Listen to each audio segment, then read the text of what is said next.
I think the development of full artificial intelligence could spell the end of the human race. It's a flying object and we don't know what it is. I would hope somebody is checking it out. With a rocket or whatever, but incredibly fast, opposite direction. It was too fast to be an airplane. I'm glad the Pentagon is looking at this, because if it poses a threat, I want them on top of it. Well, the craft generates its own gravitational field. You said there's lights in the sky? The internet has become the command center for criminals and terrorists. 911, what's your emergency? I need help, please help me! Aliens won't let it happen. You know, that's what we're instructed to say. Roswell, Area 51. Alien kept deep under the ground. 1, 0, 1, 1, 1, 0, 1, 1, 6, 3, 2, 9, 7. Media doesn't have your best interest in mind. The government is self-serving. You're here for a reason. You're listening to Troubled Minds Radio.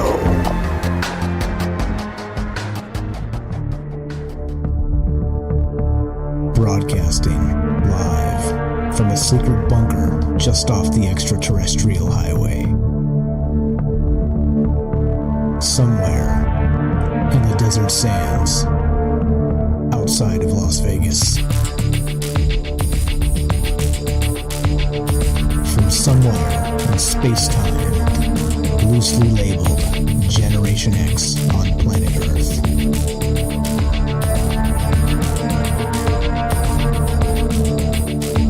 And asking questions of you in earnest into the digital darkness.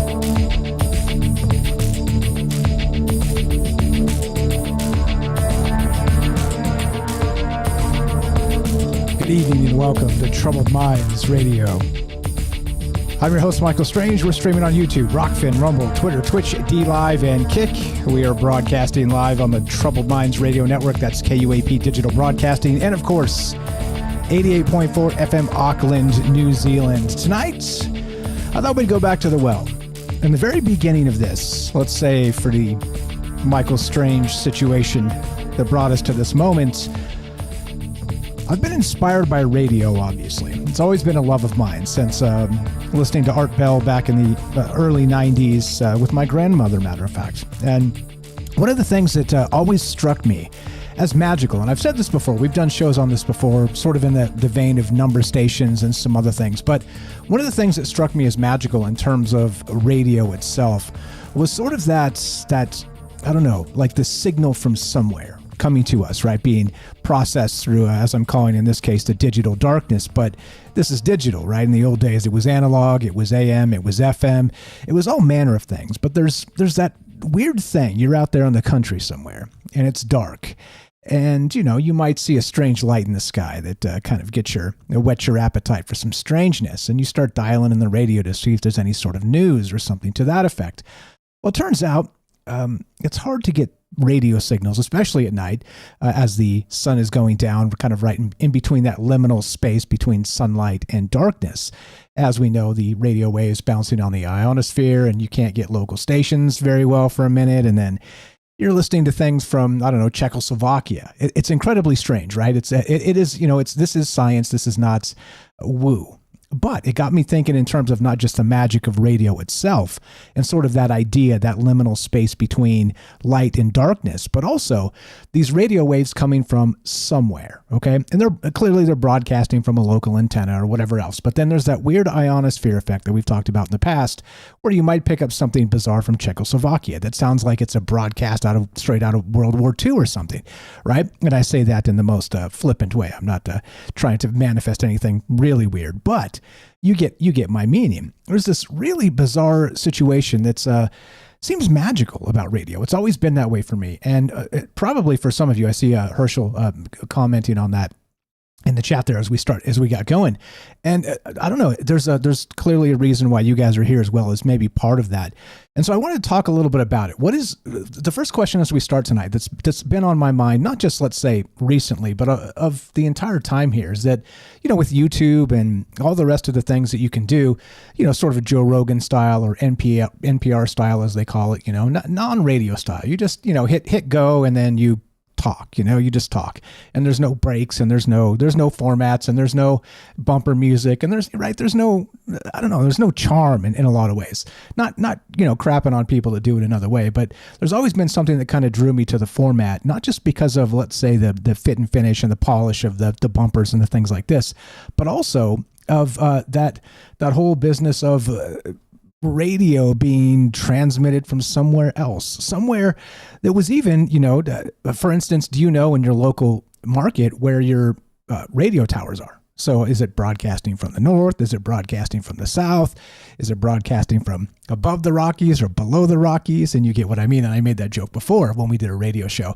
But the whole point of it is that it seems like there's a lot of magic happening in between the static itself, okay? In between that liminal space between light and darkness, when it's hard to catch a radio signal, okay? Because, of course, it is, again, it's science. I'm not a scientist, so I'm not going to explain it to you, but you know exactly what I'm talking about. I can. I'll pull up some information if you guys want to hear more about that particular thing.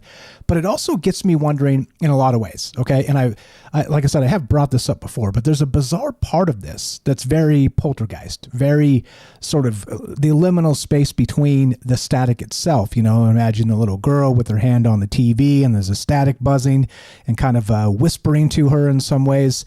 It feels that way in between some of the static in the radio signals sometimes, almost as if you are tuning into another planet. Okay. And that got me thinking, not just in terms of, let's say, specifically radio itself and, the terrestrial manner, not even extraterrestrial radio, because that's going to be incredibly wild too when you start to think about the larger context of what that might mean. Imagine actually picking up a radio signal on your old AM dial or something, your old crappy radio that's been sitting in the garage for 30 years, like that type of thing. But it got me thinking in terms of the larger context of something like EVPs. And shout out James. I know he's tired. I don't see him in there. He probably passed out. He stayed up partying way too late last night. Happy birthday to James. But last night during the conversation, if you guys were in the Discord, the idea of EVPs came up a little bit. And I was thinking about that. And if you think about the radio signals in terms of what we hear and sort of the equipment necessary and the broadcasting and all the stuff, right? The AM, the FM bands. There's also that element that seems spooky, as I've been describing. And it dawned on me that there's, maybe a little bit of the EVP situation possibly happening as part of it.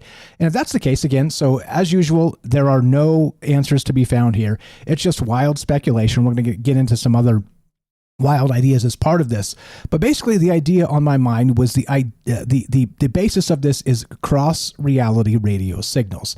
And if you can believe in time slips, if you can believe in EVPs, if you can believe in these things are possible in some capacity whatsoever, then it stands to reason in some manner that radio itself might be broadcasting through the veil. Whatever that means, okay? So that's what's on my mind tonight as we get going. Lots of ways to look at this, lots of ways to consider it, which I will try and present to you in the best manner I know how.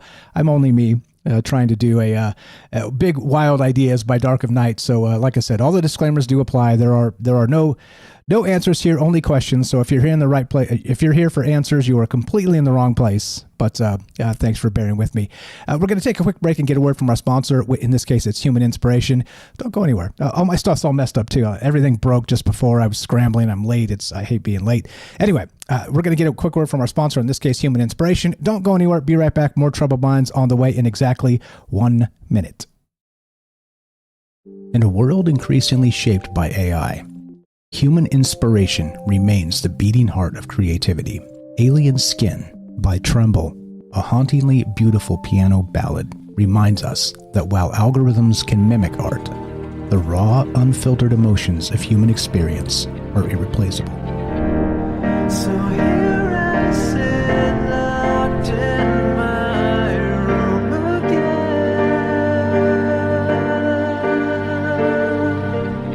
Written and composed by Jesse Ian in collaboration with Todd Smith, this progressive masterpiece delves into the depths of internalized grief and the silent toll of artistic compromise. As AI reshapes our reality, Alien Skin stands as a testament to the timeless power of human emotion and the complex beauty that only true artists can evoke. Experience the haunting beauty of Alien Skin by Tremble and support human inspiration. Available now on iTunes. Welcome back to Troubled Minds. I'm Michael Strange. Let us continue, shall we? Funny story, right when I was turning this on, so my Stream Deck broke, my microphone fell off the stand right when the intro music was playing. My actual USB hub was unplugged. Like, I don't know, like everything broke all at one time. I was like, what in the hell is going on here? I'm like running behind anyway, I'm literally fiddling with wires and buttons and unplugging and replugging things in. Anyway, so if I'm a little flustered, you get it. But anyway, so back to this. Now, I'm calling this, of course, static dreams, cross-reality radio signals, because, like I said, if you can believe that there's such a thing as a time slip or converging realities in any capacity whatsoever, or, again, something like the Mandela effect, things like this we've talked about in the past, right? Yeah, sabotage, right? I see you, Sora. But these types of things seem to me like there might be the ability to even through, I don't know, call it like an entangled aspect of a radio signal itself, for us to be able to pick up on something that's otherworldly, that's not necessarily, let's say, from Alpha Centauri, like we kind of joke about quite a lot on this show. All the aliens are from Proxima Centauri or whatever. Fine, whatever. But, of course, I probably don't think so. But the other part would be is that entities from afar would be right here with us. They would be sort of dimensional. We talked about Philip K. Dick and sort of the timelines. His Man in a High Castle with the Nazis and the Axis powers winning World War II in a different timeline. And if that's the case, imagine this. It's like I made the joke about Czechoslovakia earlier, or something to that effect, right? Imagine tuning in and actually being able to pick up a radio signal from another place like that, from the Philip K. Dick timeline, the converged timeline, and listening to maybe alternate history for a moment. And in that confusion, the confusion of that ionosphere and the sun coming up and going down, I know you guys know exactly what I'm talking about. If you're radio fans whatsoever, you can pick stuff up from across the country in that moment. It's weird. And it lasts, 30, 40 minutes, an hour, something like that, right? Depends on the area, depends on all manner of things, right? But imagine if you could actually pick something up like a news broadcast that didn't make any sense whatsoever and heard something that just was like, is this even our reality?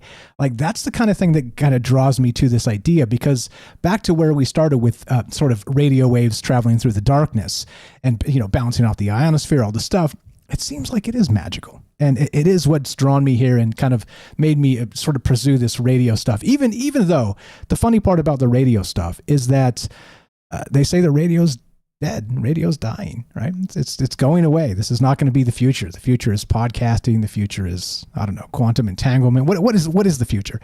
And that becomes really the question as part of this. And is it I don't know, is it still as magical as it seemed so many years ago? And that's really what's on my mind tonight. If you guys want to be part of the discussion, as you know, we are always taking your phone calls, because this is the whole idea of long form radio talk format is to talk to people. That's it. It's not to ramble on into the night like I do sometimes, but it's to talk to people. So if you want to be part of the discussion tonight, we are taking your calls at 702-957-1037. You can click the Discord link at troubledminds.org. I see Matthew's in there. Let's if you don't want to wait, let's just go straight to you as I try and get my bearings here, because as I told you, I'm behind. I'm a mess. Everything's all over the place. Welcome to the thing. How are you tonight? Thanks for hanging out with us last night on Discord. Welcome to Troubled Minds. Go right ahead, sir.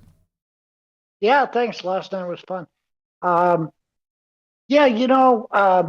I can't remember if we've discussed this on the show, but otherwise we did in chat. But I remember talking about first thing that came to mind was actually hearing real radio broadcasts without having your radio on, which has happened to me a couple times, and I think other people said it had happened to them.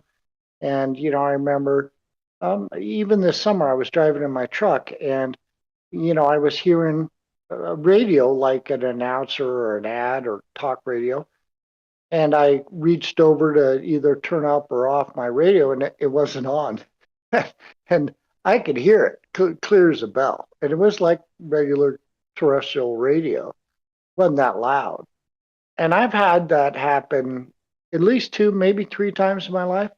And then when I checked it out, it turns out there's people that actually hear it loud and clear. Like for some reason, some people's brains can literally pick up radio waves. So it's apparently a true weird phenomenon. But if you consider that as like a starting point, or since we know that exists, is it too difficult to imagine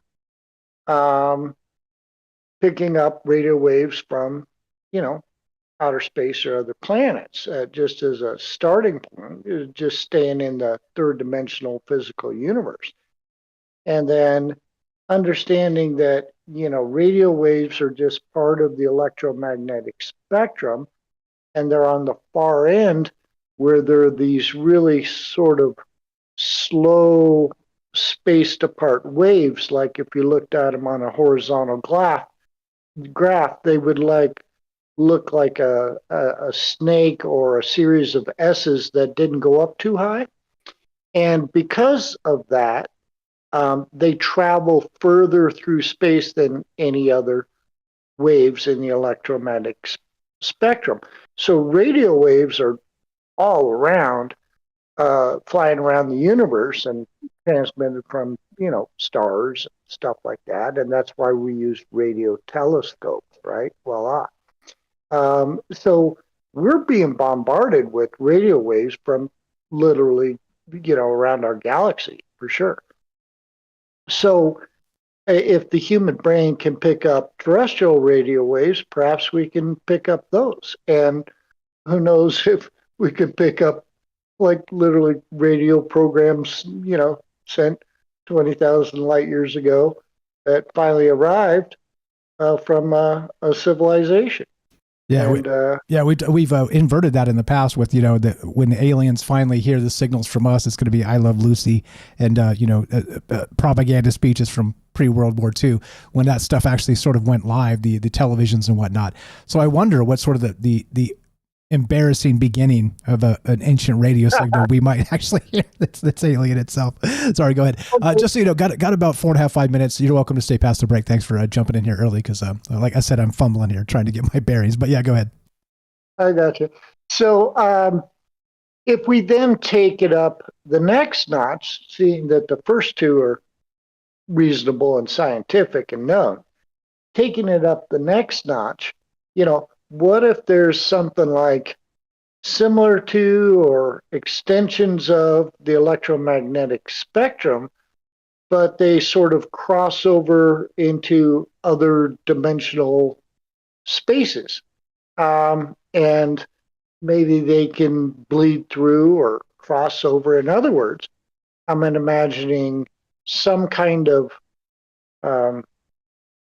transmission that is broadcast from the fifth dimension, but somehow gets translated or bleeds through into the third dimension, our dimension, and is basically converted from the equivalent of fifth dimensional radio to third dimensional radio that we could intercept, and maybe imagine that happening in our dreams.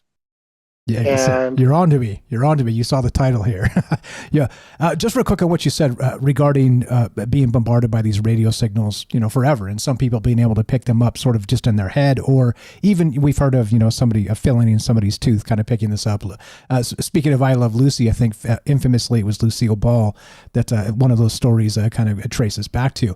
But imagine this: if we've been bombarded by these radio signals cosmically forever, I wonder if we've had the ability in the past to or let's say never directly, more indirectly, it's an anomaly that people can listen to these things because it's been sort of tuned out of our evolutionary aspect. You know what I mean? Because it's always here, it's always prevalent. And so if we could pick this up all the time, it would be this massive noise in our head. So I do wonder if this type of thing is possible to be able to train ourselves, or maybe untether from this blockage of, maybe this psychic blockage or whatever of picking up these signals. But anyway, go ahead. Yeah, that's like, when your washing machine or dryer or furnace is on, and you don't hear it. You hear it for the first couple of minutes, and then it just it gets blocked and you don't hear it. And it's an interesting astronomical fact that it's a good thing there's no air in space, because of all the stars going supernova and stuff, it would blow out your eardrums and it would just be constant loud noise. So a similar concept applies, that it's probably a good thing we can't pick up and receive, hear all that, because it'd be like listening to, a million radio stations simultaneously, and that's all you'd hear. Yeah, absolutely. Well said on that. And so this really becomes, again, it's a discussion in woo. I like to call it woo. Too woo for you, maybe not. You guys decide as usual. But if we can tune in sort of with our own consciousness and see, as Philip K. Dick did, these alternate realities, I wonder if we are getting actual transmissions from these other places.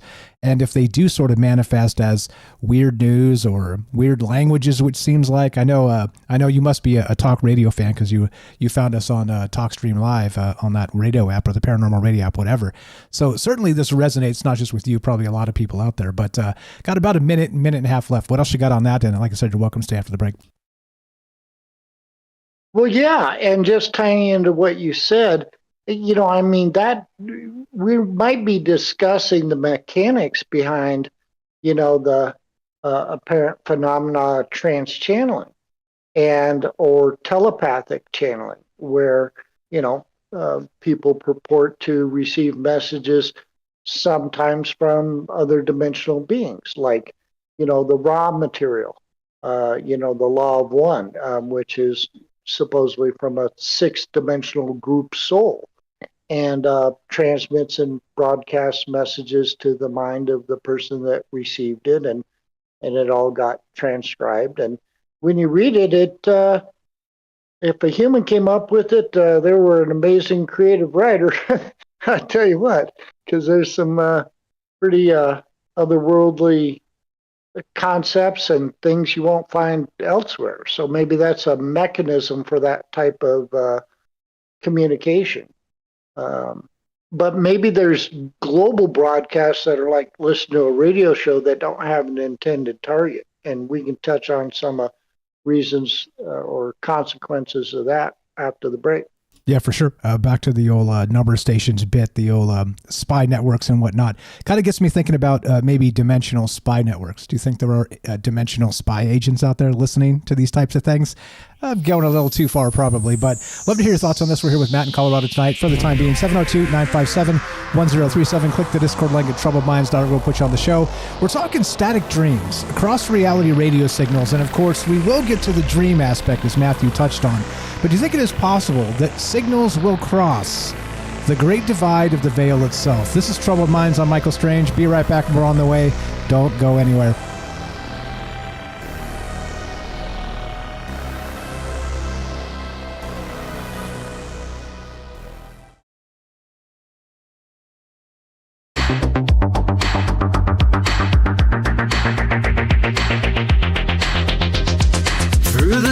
Sound frequencies rebound, tuning in faint signals from the other side.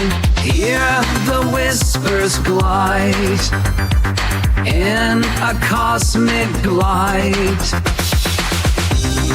Radio waves calling from beyond the stars, echoes in the ether.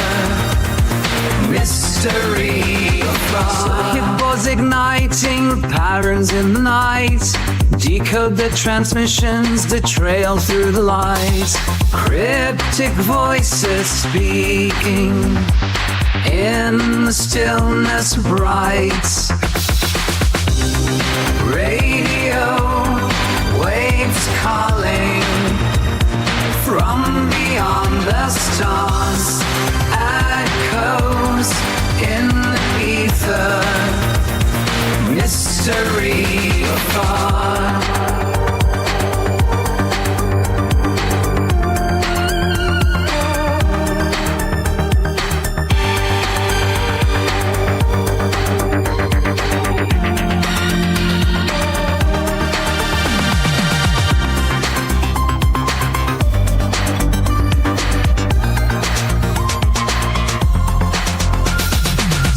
signals through the atmosphere, piercing through the veil. Messages we crave to hear on frequencies frail. Radio waves calling from beyond the stars. Echoes in the ether, mystery afar.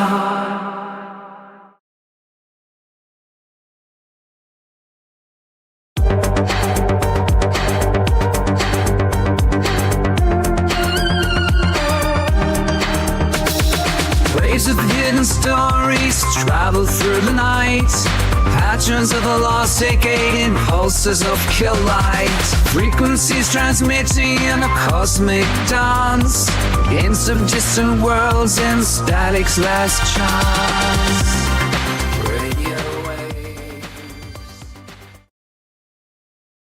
Sounds pretty like a Gen X tune. What's up, guys? Hope you're well. Thanks to Matthew for being here. What's up, Jeff and Wisco? We got Don, Jorge. What's up, Sweets? Looks like Shane, Vincent, APOC, Matt, Sal, and Daryl. What's going on, guys? Sora over there on X. I see you. What's up, buddy? Good evening. We got Puff, YY. What's going on, Theo? Good evening, guys. Sorry about that. Like I said, everything fell apart right as I started, and I was behind by like 10 minutes as it was. It was a disaster. Should have had a camera on me when I was doing all that because the microphone literally fell off into my hand right as the music was playing. I was like, oh, crap. Trying to put it back on. Geez. What's going on? Who'd I miss? Good evening, guys. Thanks for bearing with me as I fumble through this because it happens sometimes. And good evening, NY Debs. We've got Fred's here, Mr. Mission Control, Herschel. How you doing, guys? MJ, what's going on? We've got who am I missing? Good evening, good evening. We got Jen is here. We got Sora, Herschel on X and other places. Pyramid 7, I see a Starfall. Sweets, what's going on, guys? Hello. Getting ready to go. Love to hear your thoughts on this. Why is, probably the most basic question here is, why is radio so magical? Here we go. Troubled Minds happening now.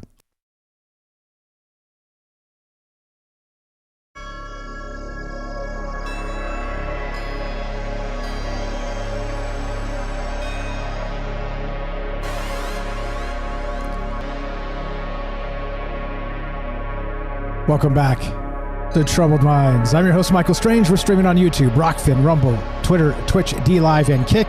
We are broadcasting live on the Troubled Minds Radio Network. That's KUAP Digital Broadcasting. And, of course, 88.4 FM Auckland, New Zealand. Tonight, we're talking about cross-reality radio signals. In the static between radio stations, impossible signals sometimes bleed through.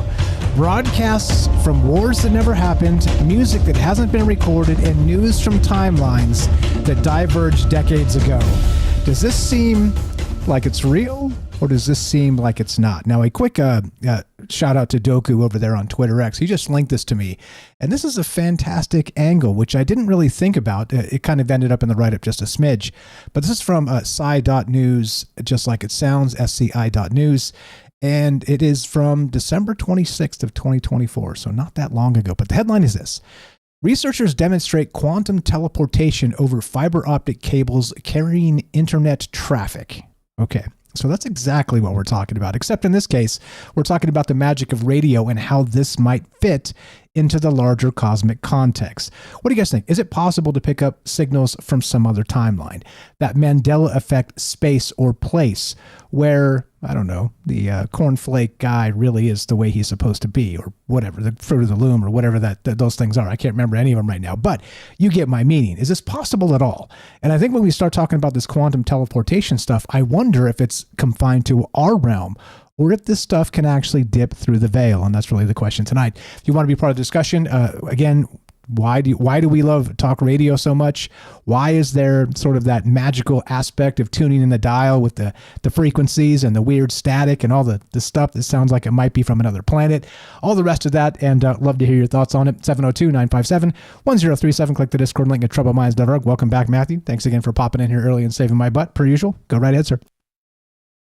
Yeah, well, I wanted to pick up and proceed from where I left off, as I said, and talk about perhaps instead of the personalized, direct channeled messages, more general broadcasts, like you imagine a radio show or television show. And going back to reversing the situation, imagining all our television over-the-air broadcasts and all our radio shows, the broadcast out to the galaxy, or and imagine adding up all the content, the knowledge, the subjects of everything. All of our society, all our sciences, discussions of physics and mathematics, all the things that have been, on talk radio or art bell. I mean, it's like this massive library or repository of our entire civilization and our knowledge. Well, now let's go back and unreverse it. Imagine, like you said, if this has been going on for, thousands of years. Let's pick 8,000 years ago, okay? Let's say these transmissions have been happening and they were being received by some number of perhaps somewhat different human minds, maybe in the sleep state or a sort of meditative or daydreaming state. We can imagine perhaps this serving as a kind of fodder or writing almost a script for a dream. And I'm pretty sure most people have experienced that. If you fall asleep watching TV or the TV's on or the radio, sometimes those elements will cross over into your dream, and you'll be dreaming and kind of living what's actually going on the radio or television. So imagine a similar thing, but the broadcast is coming from different worlds or civilizations. So imagine somebody has a dream like that with the content of their knowledge. Maybe even, now we're 8,000 years ago, so maybe that content related to mathematics or language or the idea of a wheel. And maybe that's actually a potential source for where humans got a lot of their ideas and knowledge and inventions. And I was, as I was contemplating on the break, I was thinking maybe that actually ties into or is related to what I call the realm of imagination. And Albert Einstein was big on that. And he said, the primary use of intelligence and creativity is by accessing the imagination. And, you've heard me say before the story of that he dreamed the theory of relativity in a single night. And a lot of things were invented by dreaming or daydreaming. And so I'm just kind of combining those two concepts. And maybe it's because we have like this encyclopedia or internet of knowledge of, the galaxy and other worlds actually being broadcast to us, right? Does that make sense? Yeah, that makes sense. Very, very Akashic records, as some people are saying in the chat there, where there is this information out there, and we've heard it from not just as you said, Einstein, not Pythagoras, but there's some other ancients. Leonardo, I think, was supposedly getting downloads. Leonardo da Vinci, definitely Nikola Tesla has suggested that he was able to sort of tune into something and gain these ideas, which he was then able to put into motion, and even in his imagination, like I described previously, just a couple shows ago. But that's the bizarre part about it, is when you talk about downloads, many people attribute it to an entity, you name it. I don't know. I can't think of any. What the Seth series, a shout out to Robert for sending me that. I'm still reading that. It's a dense book. There's a lot in that, but there's these entities, they sort of give credit to the information where it's coming from. But I wonder if there's no entity directly or specifically, if instead, as you're describing, it is the quantum foam itself. And it's maybe not just in our reality, it is part of the commingling of multiple realities. And that might be where we get the downloads from, directly or indirectly, and including, of course, when you're talking about the radio and entanglement and this other wild stuff, including, of course, the new science that they're talking about again. So quantum teleportation over fiber optic cables carrying internet traffic. That sounds very quantum foam to me. It sounds very, tuning into something that isn't quite real yet, but seems like we're at least on track to maybe discover something similar very soon. Go right ahead, sir. Yeah, and it's interesting you brought up Tesla, because you were reading my mind. and have telepathy and related to, we're on number 20 incidents of that, but between you and I. And because I was thinking about that during the break, and how he talked about the human mind or brain being a transceiver. And for anybody that doesn't know that word, like your radio is a receiver. And so it's receiving the radio waves. Now, the radio stations that's broadcasting them, they're the transmitter. So a transceiver is something that can do both, like a shortwave radio or ham radio operator, right? They can listen to and receive the radio, and they can click the button and talk on the microphone and transmit. So that's a transceiver, or like a walkie-talkie, same deal, right? So Nikola Tesla's theory and opinion and understanding was that the human mind or brain acts like a transceiver. So it's a two-way communication system. And like we said, we can not just relegate that to the physical universe and known electromagnetic spectrum, but let's consider that some aspect of you is what we call consciousness. That's not physical and it's already existing on something like the fifth dimension. That your consciousness would be a transceiver as well and communicating bidirectionally with other consciousness. And I see no reason that it couldn't be, like you were describing, a particular entity or a group of entities like the raw material, or like I was saying, a generic radio broadcaster television show type of deal, but happening at a different dimension, right?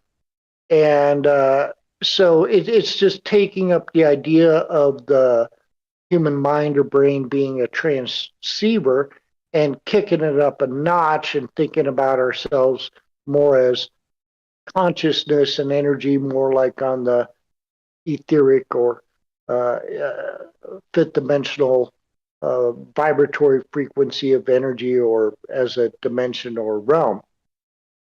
And I was reminded of a story, real life experience that happened. It's happened more than once, but not a lot.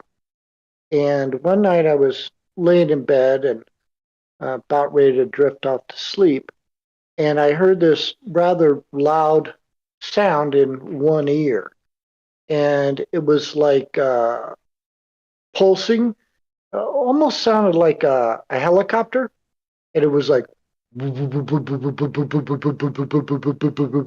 like that, really loud, and not super loud, but loud. It wasn't faint at all. Okay, and it started out a little not so loud, grew and picked up pace and grew in intensity. And the weird thing was, after a while, I noticed my sort of like my eardrum or cochlea or hairs in my inner outer ear, my tympanic membrane, was actually physically moving, vibrating. I could feel it. So it wasn't necessarily just like internally hearing it, kind of like when you can hear the radio waves. It was, I can only imagine, some sort of transmission that was physically broadcast to and being received in my ear. And it wasn't, an external noise or in my room, because I would have heard it with the other ear. But it was isolated to one ear. And this went on for about 20 minutes. Kind of freaked me out at first. And, I was a little discombobulated, so I didn't go to sleep. But then I got used to it and kind of contemplated it and tried to pay attention to it, and didn't really cause any thoughts or anything. So my mind just kind of shut down and I drifted off to sleep. Well, lo and behold, probably not long after that, but during that night, I had one of the most intense out-of-body experiences that was to a really high, wild, different dimension than I had ever explored, even though I've had quite a number of those experiences. And I discussed it with my mentor to get some more information, and was told that, basically I've got some cosmic buddies that intentionally broadcast those frequencies in order to alter my brainwave frequencies and my aura or etheric energy field, to increase its vibratory frequency in my brainwaves, to prepare and enable me to make that journey to basically much higher plane or dimension than I would otherwise be capable of. And that kind of blew my mind, and it made sense. And I've had that happen maybe 3 times, and it was very similar. And every time it happened, I had the same experience of this really wild, unbelievable interdimensional travel or out-of-body experience. And long, interesting stories I won't share, but when you were discussing the static dreams radio wave thing, that was what immediately came up in my mind, and the memory it stimulated. And it was kind of like, I think I've experienced something at least real similar to what he's talking about. So, Yeah, wild. And it seems to me like I didn't. So it came late when I was kind of putting the show together, the idea of dreams and being able to kind of stitch these ideas together, because, we talk about beyond the veil. There's a lot of ways to look at it. We talk about out of body. We talk about astral travel, all kinds of stuff, right? This is really kind of tied into the multiverse itself of what we talk about on Troubled Minds. But the dream realm is the one thing that we can all at least agree on is a place we visit, okay? And whether you think that's in your mind or whether you think that's somewhere else, I do wonder if there is, dream radio in that capacity, right? As you're discussing a little bit, as I've been talking about tonight, is that in our dreams, is there that sort of quantum phone that we pick up on these signals that you're describing, or that I've been sort of alluding to, that maybe do bring us those downloads while we sleep, while we visit these other realms? Robert Monroe, you can talk about that, astral travel, remote viewing, this other stuff. See, or Philip K. Dick and the converging timeline stuff. But I do wonder if maybe all of this converges in the human mind in that dreamscape. And it makes me wonder what a dream radio might actually sound like. I see you there, Shane. We'll get to you ASAP. Go ahead, Matt. Appreciate you very much. What else we got? Well, yeah, and I was thinking about, it's really hard for most people to imagine, and we don't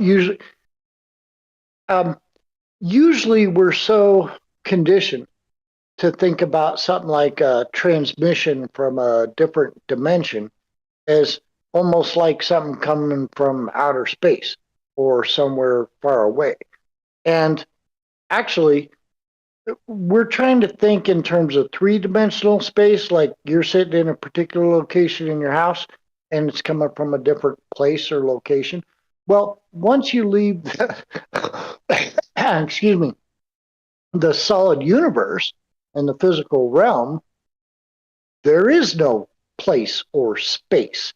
And so it's almost like better to imagine that those other dimensions and realms as like the air, the invisible air that's in your room. It's more accurate to consider it superimposed at the same place you are. You don't move, it doesn't come from anywhere. And I would suggest evidence of this are reports of people doing DMT, and particularly a significant dose with your eyes open. And I've heard a firsthand account of this. And the person, blown away from the experience, and he said, the thing that's going to mess with your mind is you see, these machine elves and beings and things from a different dimension right in your bedroom. They're right there. And you realize that's going on all the time. you're swimming in this multi-dimensional soup. You don't go anywhere. It's all around you. You just can't see it. You just can't hear it. And when you take the DMT, it opens that gateway and that doorway, and it breaks you through the veil, and you see beyond the veil. And then it's just like, oh my God, I'm just sitting here on this side of the veil, and I can't even see or hear or experience everything that's, poorly stated, but all around me. So it's not there. It's not out there. You don't really go anywhere. And so it's the same thing with out of body experiences and astral projection and dreams and things like that. It's a shift of a quantum state or phase alignment with different frequencies or dimensions or plane, and not any sort of movement in physical location. So it's a little hard. Our brains aren't used to thinking that way. But once you get your mind, you consider that, therefore, there's not just your physical body, but like I was saying, and I consider and write in my book, kind of going up the levels from the physical brain to the mind, which might be the sum total and more like a electrical field, and then a level above that you could think of as more like your consciousness. And I see the three as integrated and a system, and there's transfers of information bidirectionally between them, meaning that your consciousness can be operating and perceiving and receiving communications and information at its level, but it relays and connects it down into the mind, and then the mind sort of can connect it and transmit it down to the brain, and then when your brain gets it, it comes out as a thought or like a download or a vision, right? Yeah, I understand the sort of integrated multi-level system I'm talking about. Yeah, or a premonition, or all the rest of the things we talk about, maybe even the dream realm stuff. When it comes to getting these downloads, or let's say the radio signal itself, I was reading recently, I can't remember where, because you know me, I just read a ton of willy-nilly random stuff, but it may have been on X or somewhere else, or some article I was reading, but they were talking about the shamanic journey and sort of the old, you brought up DMT. Again, all the disclaimers: don't take drugs, kids, I don't do it, you should neither, all the rest, okay? Just for general purposes, don't do it. They've described the shamanic journey in the past as not necessarily anything other than tuning your brain to a particular frequency where you can start to see these things as you're describing. The machine elves that are here in the room with me, that are there in the room with you.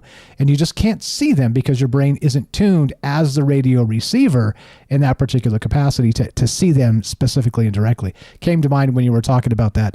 It's just about been kicking in my mind for about a week or so about tuning our minds to parallel dimensions. And is that possible at all? And especially with again, this new technology that we're talking about tonight, thanks to shout out to Doku there on X, researchers demonstrate quantum teleportation over fiber optic cables. So there's a lot of weirdness to this, but the tuning of ourselves to see these entities or ideas or information, like you said, to download as an idea, maybe that's what this is all about anyway. Yeah, I appreciate that sort of analogy or example about tuning the frequency. And it's what I was talking about earlier, that maybe it's just a higher frequency beyond the electromagnetic spectrum that we know. So if you put together what I was talking about and just imagine an old-fashioned radio, and you turn the knob and you're going across the FM frequency or the AM frequency, you're literally going up that electromagnetic frequency range. Okay, well, imagine, so you get to the very top end, you get to 107.9 or however far it goes, 108.3 or something. And imagine a radio gets to that very top end, it stops, right? It's like it's the end of the rod that's in there. Well, imagine if you had a longer rod and better radio, and do in fact have one, and instead of stopping there, you keep turning it.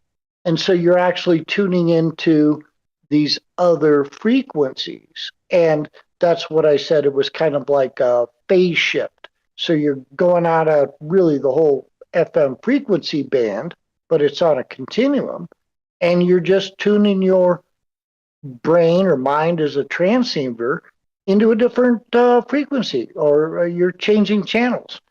And that makes it easy to kind of picture and imagine and potentially understand, right?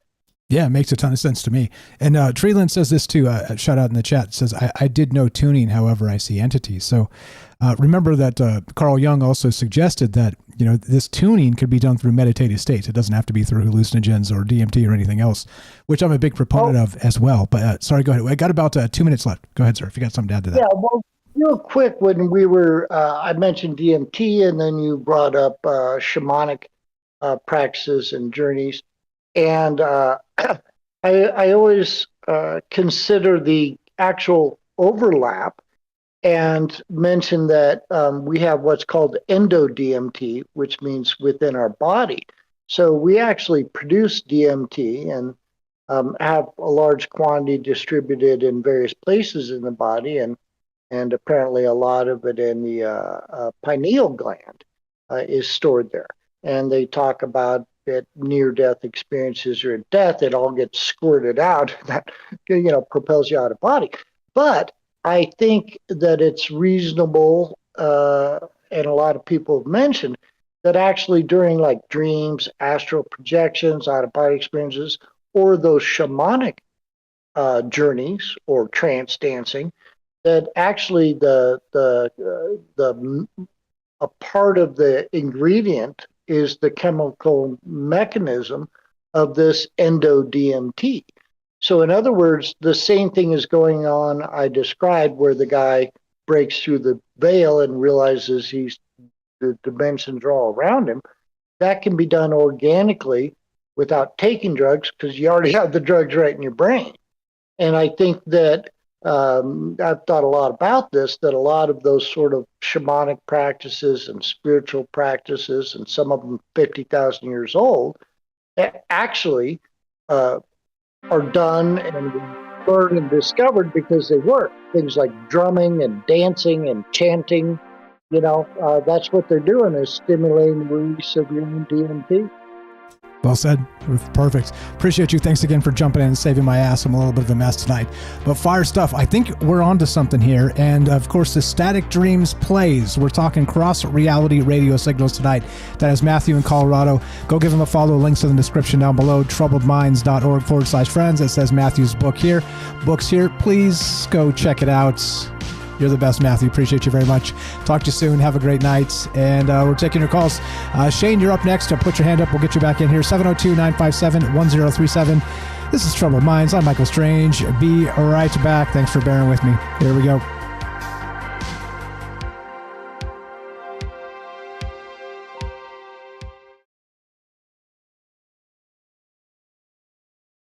In a cryogenic slumber, lost in the lunar night, your face a faded number among the stars so bright. Dreams of forgotten echoes, waiting for time's command. Curtains of grey and sorrow, the lonely lunar sand. Below the moonlit sky, of the love we try, silent by your where ancient souls reside, suspended in a story, kept in the cold dark tide. Our future's in the making, in a silver-etched domain, hearts kept in silent aching, till we meet once again. Below the moonlit sky, of the love we try.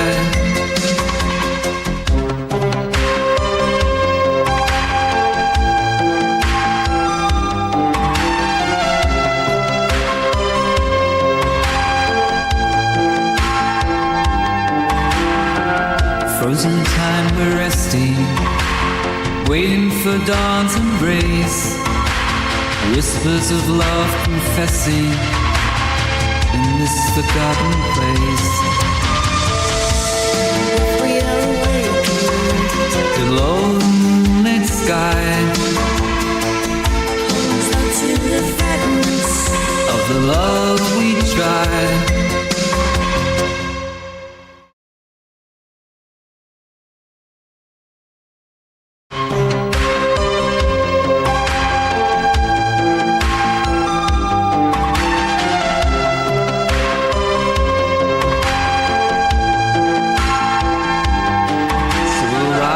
With the morning glow, and the light will come to know.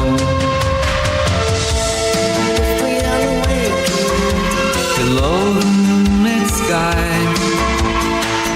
Holds on to the fragments of the love we tried. In the depths of lunar silence, our destinies intertwined. Memories kept so vibrant in the vacuum deeply mine.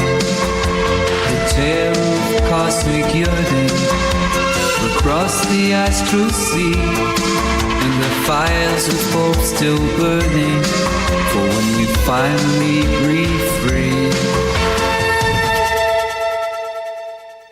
What's up, folks? Hope you're well tonight. Thanks for hanging out and being patient as I fumble around with my desk and breaking things as we go. Special thanks to Matthew for jumping in early there and carrying the load for a minute. Fantastic stuff, lighting it on fire. Thanks to all the folks out there that said, nice job, Matthew. I agree 100%. Sora mentioned this on Twitter X. What about coding and encryption? Now, that's an interesting point as part of this, too. So we'll talk about that when we get back. What's up? Just quick shout-outs to the people that I missed. If I missed you, sorry about that. And Shane, you're up next. Thank you. Putting your hand up. We'll get back to you in just a second here. You are up as we get back from the break. Jeff and Wisco, Don, Jorge, we got Shane, Ricky, APOC, Matzel, Daryl, Sweets, Average Discussion. How you doing? Gaston, I did get your message, Average Discussion. I'm just trying to keep up with things, as you know. YY Theo, what's up? We got, who else is over there? Ephemerance, how you doing? Gordo, I see you guys on Rumble. Sorry for the mess. I started Rumble and it didn't work. And so, well, as Matthew was talking, I was trying to fix Rumble too. So I'm trying to fix a bunch of things here. So thank you for bearing with me. Like I said, you guys are the best. What's up? Who else did I miss? Vampire Goddess, Treeland T is here. Mr. Mission Control. I see you guys. Good evening. Good evening. Let's see. Who did I miss? If I missed anybody, just say hi. I'll say hi back. What's up, Rip? Rip Joe Rogan. What's up? And welcome back. Been a minute. How you doing? Good evening. NY Dabs. Jen is here. What's up, MJ? I see you guys.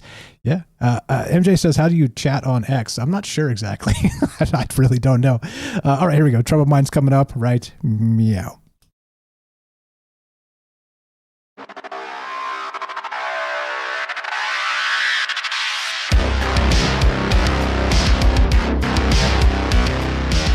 Welcome back. Just Troubled Minds. I'm your host, Michael Strange. We're streaming on YouTube, Rockfin, Rumble, Twitter, Twitch, D-Live, and Kick. We are broadcasting live on the Troubled Minds Radio Network. That's KUAP Digital Broadcasting. And, of course, 88.4 FM Auckland, New Zealand. Tonight, we're talking static dreams. Now, the Poltergeist, right? Remember that old show with Carol Ann put her hand up to the TV and she was talking to the TV people? Well, it turns out those were spirits from beyond the veil. Does the same thing, the same idea conceptually play across radio signal, audio, or how does it fit when you talk about entanglement in the larger context? It's weird, right? Is it possible to retrieve information from beyond the veil? That really becomes the question. And EVPs come into play. Look, some people believe they're real, some people don't. And look, I'm not the judge, jury, and executioner of those conversations. I'm just a guy that's like, okay, let's consider that maybe that stuff is real, all right? Or not. You decide. But as part of this, if this might be a thing, then if true, what other things might be real or potentially real? And that's really what we talk about on Troubled Minds, is the potentiality of stuff. Back to Doku. Thank you again on Twitter X for tweeting this to me. So researchers demonstrate quantum teleportation over fiber optic cables carrying internet traffic. Now that sounds very much like magic. And we talked about this with our good friend Dave Lovegrove of Viking Superpowers. And we will have him back on the show at some point. He agreed he'd love to come back very soon, so we'll talk to him. A good friend of the show now, fantastic stuff. But we talked about sort of dialing in this information from somewhere else, not the downloads. We talked about it with Matthew just now. But the entanglement aspect is really the next level. The next level of you being able to read my mind and vice versa from 1,000 miles away or something. So is that possible? And clearly, quantum mechanics suggests maybe that's possible. And the second thing is, how close are we to making that reality come to fruition? That's really what's on my mind tonight. And is it possible to get information from another space, another point, another beyond the veil situation? I don't know. And again, shout out Sora. I want to mention this too, so I don't forget. So I mentioned it during the break. Sora on X said this. What is it? What about the encryption and where is it? There we go. What about coding and encryption as part of it? So when Matthew was on, we were talking a little bit about maybe our evolutionary aspect tuned out all those radio waves, the cosmic stuff, even the stuff from the beyond the veil. Otherwise, our head would be filled with noise that we couldn't really decipher. But imagine if there is a coding and encryption aspect to it that kind of fits into that context of our evolution. And there is, which would mean there's a key to unlock it. I don't know, meditation, again, the shamanic journey. There's a lot of ways to look at it, or maybe just being in the right place at the right time. Who knows? Ley lines and that type of thing. Love to hear your thoughts on this. As usual, no answers, just questions, more ideas as part of the conversation. 702-957-1037. Click the Discord link at troubledminds.org. We'll put you on the show. It's as easy as that. And thanks again. Like I said, everything was breaking. Not kidding you. Right as the music started, the microphone fell off of this thing I was holding in my hand like a reporter on the street, man on the street interviews. You're up, Shane. I invited you. Just grab the thing, hop on in here and unmute, and you're good to go. But clearly there's a lot of ways to look at this. And so really the basis of this question is, you guys are fans of talk radio or you wouldn't be here, as am I. So what is the magical aspect of it that draws you back? Shane, the blind psychonaut, what's up, brother? You're on Troubled Minds. Thanks for being patient. How are you tonight? And go right ahead, sir. I'm good. How are you doing? Pretty good. Now that I can slow down a little bit. Thanks, friends, for bailing me out here. I'm feeling pretty good. I hope you're feeling well as well. Go right ahead. What's on your mind? I'm hanging in there another day. Stop breaking stuff. That's all I got to say. Cheers to that. 100%. No, but it's kind of like repeating what was already said.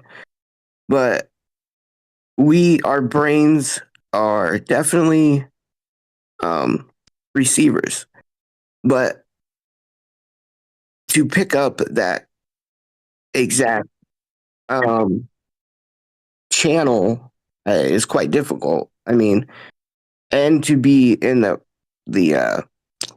like, if you want to put it in those terms, you got to turn the dial to get the radio station you want to listen to, and I think that's the same with our bodies. Now, we know that when you get into a deep relaxation, we go into the theta brainwave, which is around 4 to 8 hertz. And then when we dream, because you guys talked about dreaming, you get into delta, which is between 0.5 and 4 hertz. Now, what I think is that those 4 points, like hertz from 0.5 to 4, doesn't sound like a lot. But again, you break it down into 3.2, but I think it even breaks even further down than that into like the decimal points. So there's and the reason why we're not picking up all these cosmic radio waves or other people's thoughts is there's probably billions and trillions of, if you want to call it, stations of brainwave stations or other radio waves to pick up, and we just can't do that. Pinpoint it like we have a dial. I think we can get in a broad area, like I said, the theta and delta, and I mean, the natural human, when we're walking around, we're in alpha, which is between 4 and 8 hertz. But everything vibrates at a certain hertz. Like if you point like our radio telescope at Mars, we'll get however what they call it, the sound of Mars.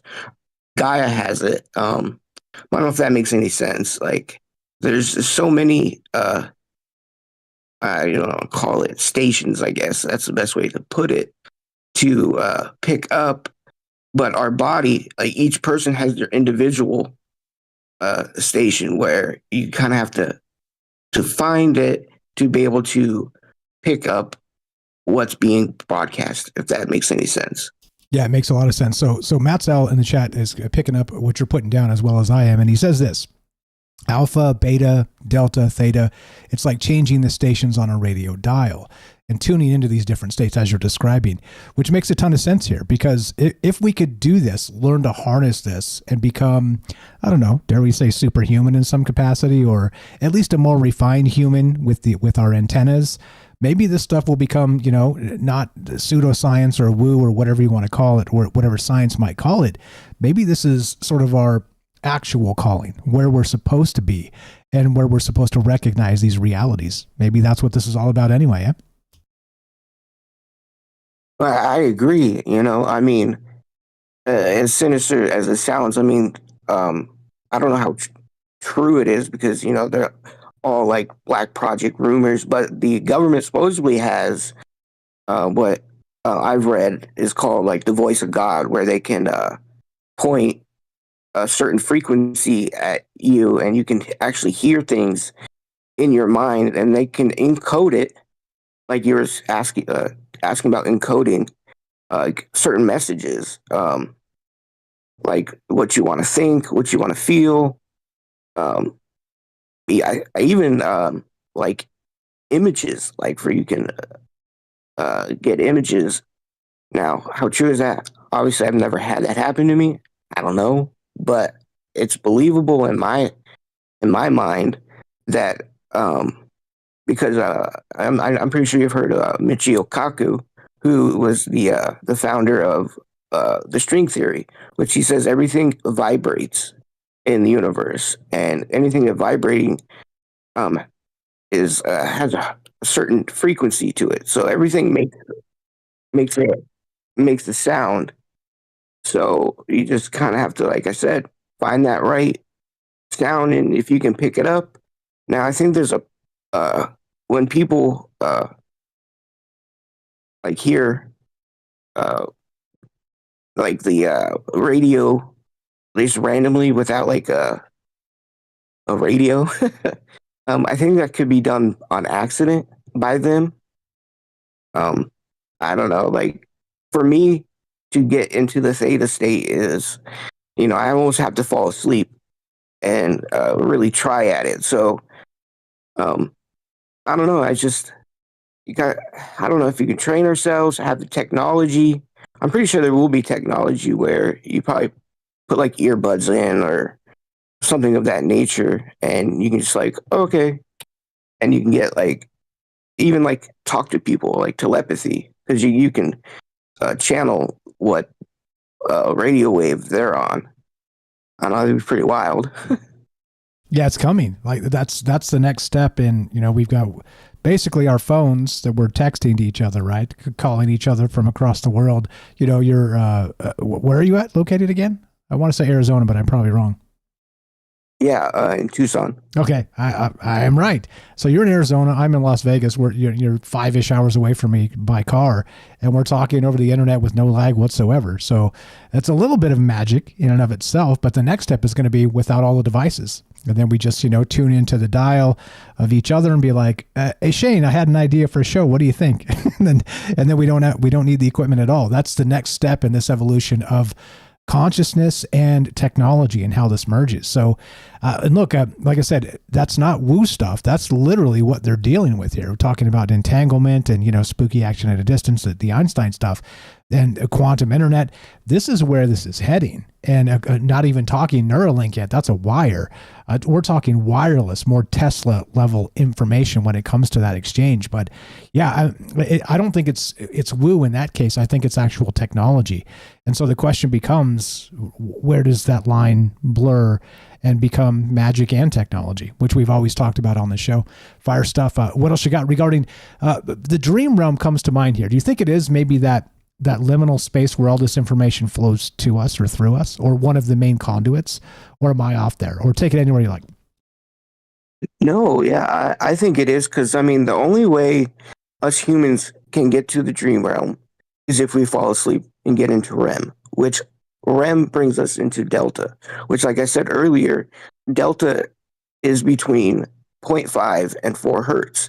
So our brain has to be calibrated to that frequency band to be able to dream, and that also goes with like remote viewing, astral travel, out of body.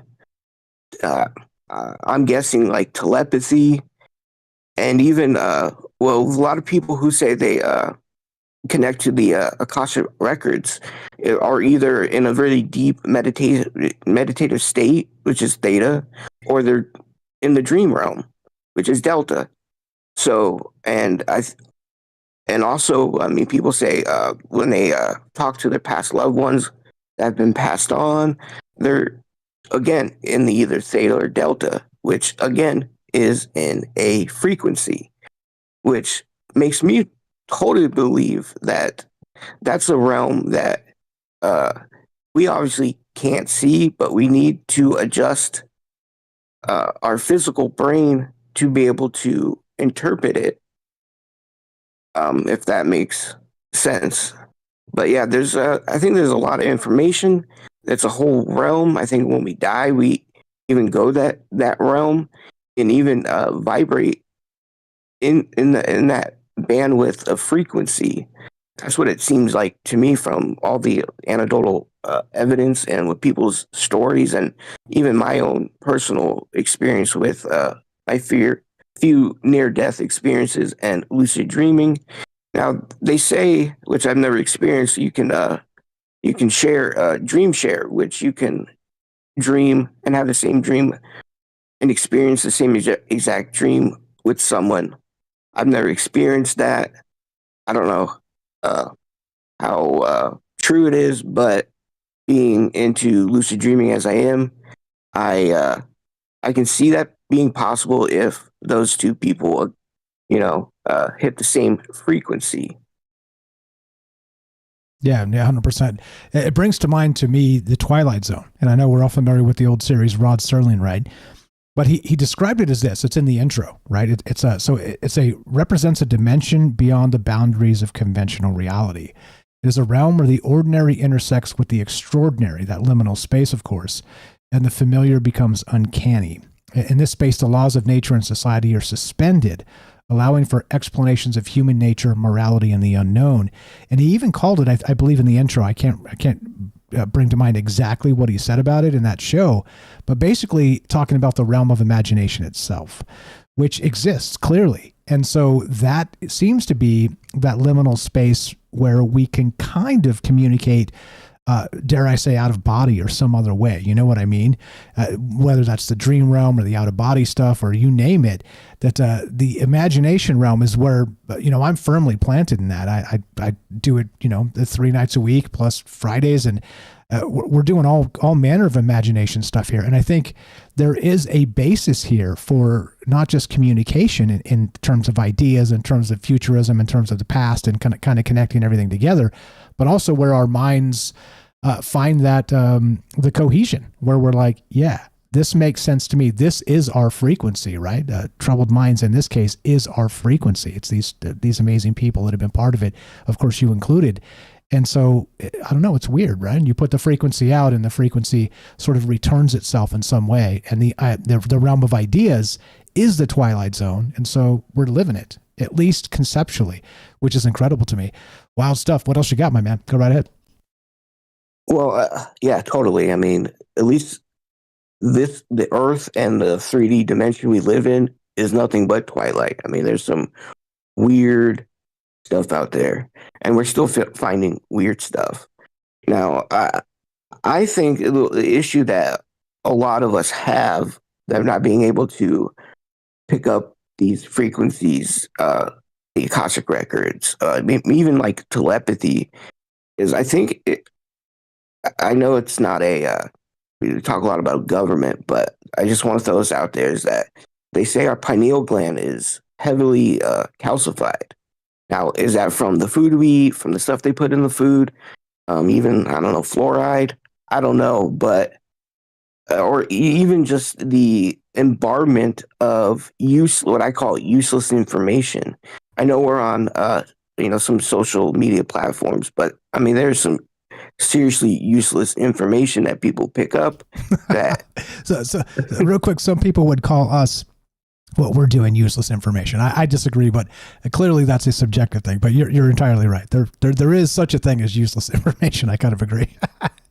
Namely the Kardashians or something like that, right? Bingo.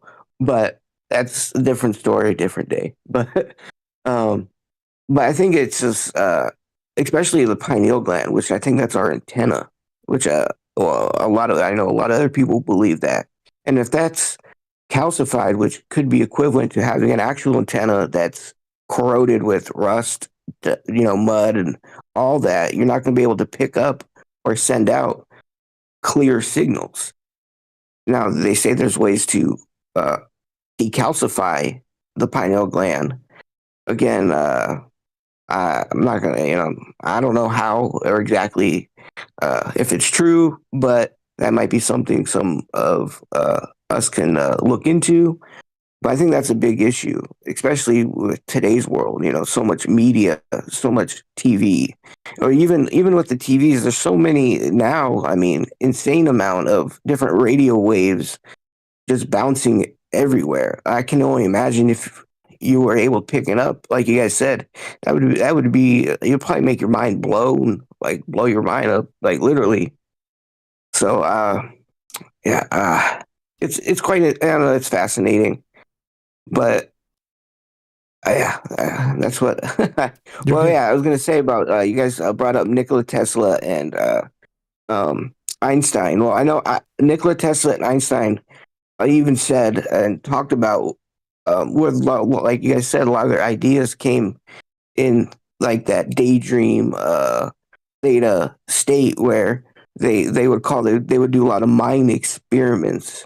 And I mean, even Nikola Tesla, even before the radio that we know of, he was saying in his labs he was picking up, I think, signals from Mars. Now, what was he picking up? I have no idea, but I think he was obviously picking up something. Now, that could be because, I mean, there's that famous picture of him sitting next to that monstrous Tesla coil with all that energy, and now maybe that had to do something with it. I mean, I have no clue, but I mean, two of the most brilliant and famous scientists, engineers that we know of, talked about getting a lot of their ideas and their geniusness from that brain wave state, picking up those certain hertz.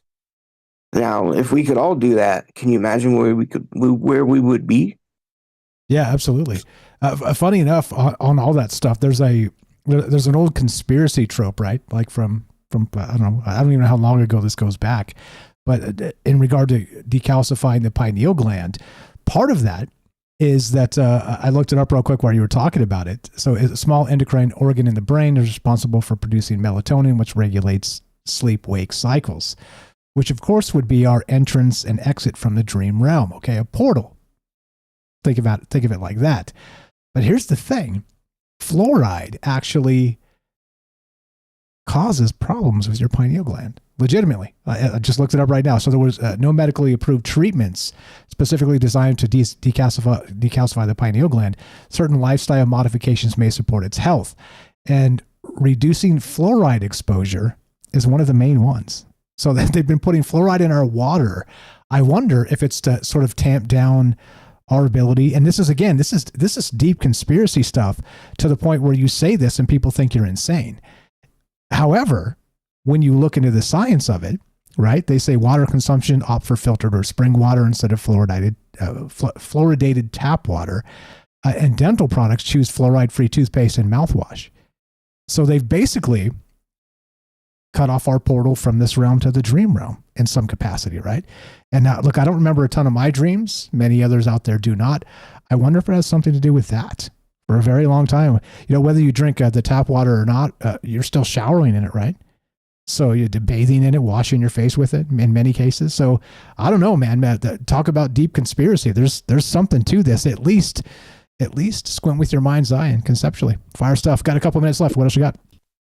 Yeah, going on to that, well, what I've read and also I've heard about the fluoride, that it really came to prominent in World War II by Hitler, where his scientists found out that exposing people at higher doses of fluoride, because there's a certain level of fluoride, like from what I read, is okay, but higher than that, obviously anything more than that is bad. They figured out people are more they'll listen to you. They're calmer. They won't go against authority. And even what you said is how less open-minded, which makes sense if you look down that rabbit hole of how the governments don't like open-minded people, don't like people to speak out. How true is that? Again, we're going down a rabbit hole. But I mean, there was this article dropped this past last year, 2024, talking about the fluoride in the water, that it shows that the fluoride, that the amount that's in the water now has proven to reduce points in people's IQ. Now, and I know there's a big push of trying to get the fluoride out, but I don't know. Again, that's a big rabbit hole. But I mean, there was an article that was talking about it. So I really don't think it is conspiracy theory, and that governments do things on purpose that they don't tell us.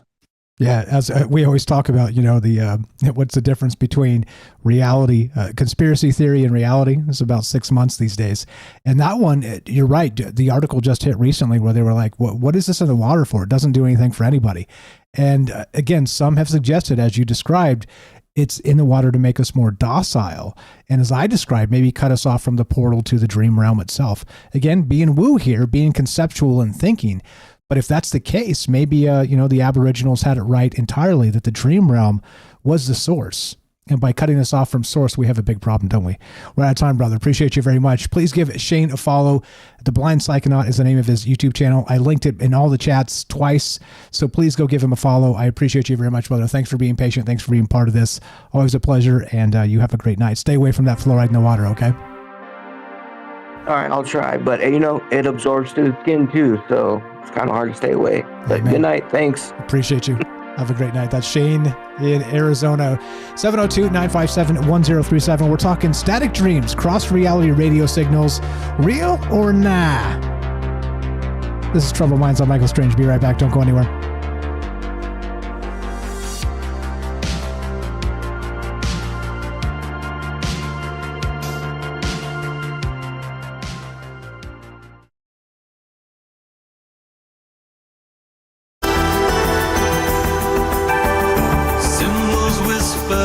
Shadows, we've got maps where nobody goes.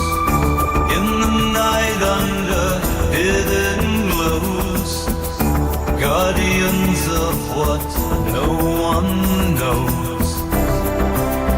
We seek the truth, nothing can hide from me.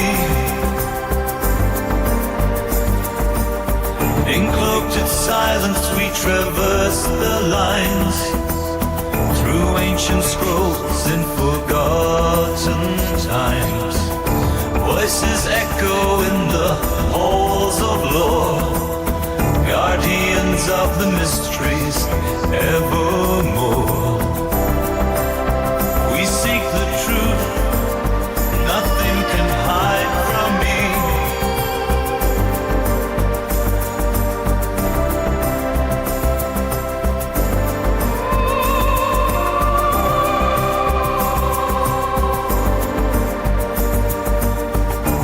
shadows meet in cryptic disguise, our eyes sharp against the everlights. With silver threads we weave the stealth to guard the past, forgotten well.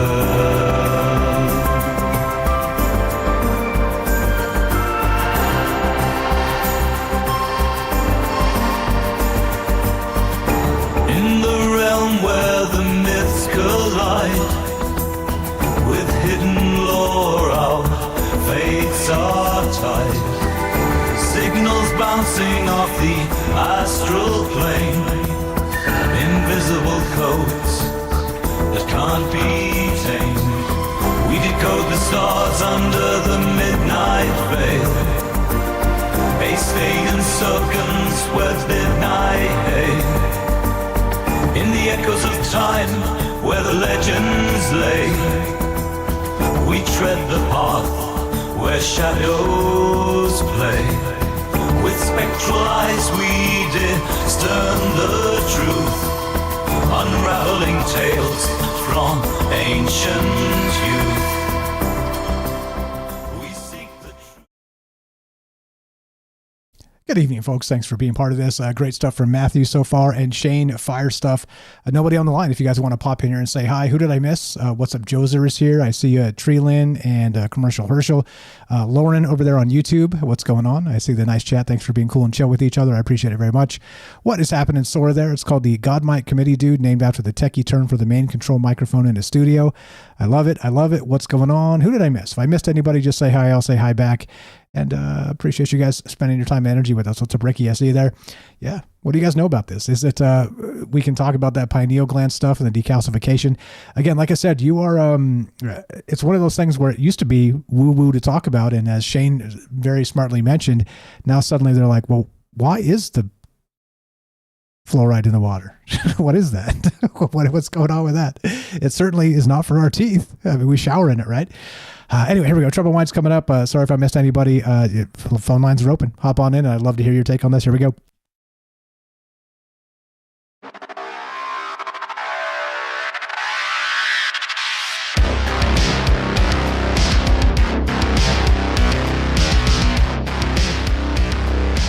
Welcome back to Troubled Minds. I'm your host, Michael Strange. We're streaming on YouTube, Rockfin, Rumble, Twitter, Twitch, D Live, and Kick. We are broadcasting live on the Troubled Minds Radio Network. That's KUAP Digital Broadcasting. And, of course, 88.4 FM Auckland, New Zealand.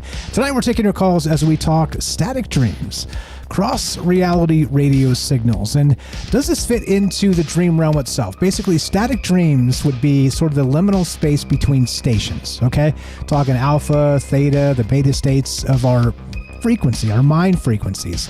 So is it possible that in that liminal space, somewhere in between, there is a connection to these other realities, very much akin to the Twilight Zone, as brought to us by the brilliant Rod Serling, if you guys have ever watched that old show. If you haven't, I highly recommend it. It is, again, you know, some of it's a little corny because they were sort of even dodging censorship back then, but there's a lot of really prescient stuff that still needs to be heard and thought about today, which is wild to consider when this is like a 50-year-old show or whatever, 60 years old maybe. How old was this? 70 years old? It's an old show. I'll look that up in a second here, but it is incredibly strange that that level of visionary really can still talk to us from, you know, nearly a lifetime away. And yeah, what does it look like? And of course, is it possible to tune into cross-reality radio signals? That's what's on my mind tonight. And of course, really the connection here is the dream realm itself. And I do wonder if this is where all of this comes together. We talk about brackish realities, and I call that because brackish means saltwater, freshwater coming together, creating sort of its own ecosystem. I call it brackish realities because I wonder if the dream realm meets the DMT realm in some capacity, or the dream realm clearly meets the real realm in our mind and in our sleep. So those brackish realities, I wonder if there's a way to dial them or tune them and open portals, as we've been describing, at least conceptually, to visit them directly. It may be part of that pineal gland stuff.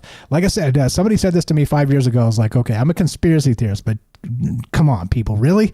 And then you look into the science of it and it's like, ooh, Oof. As they say, oof.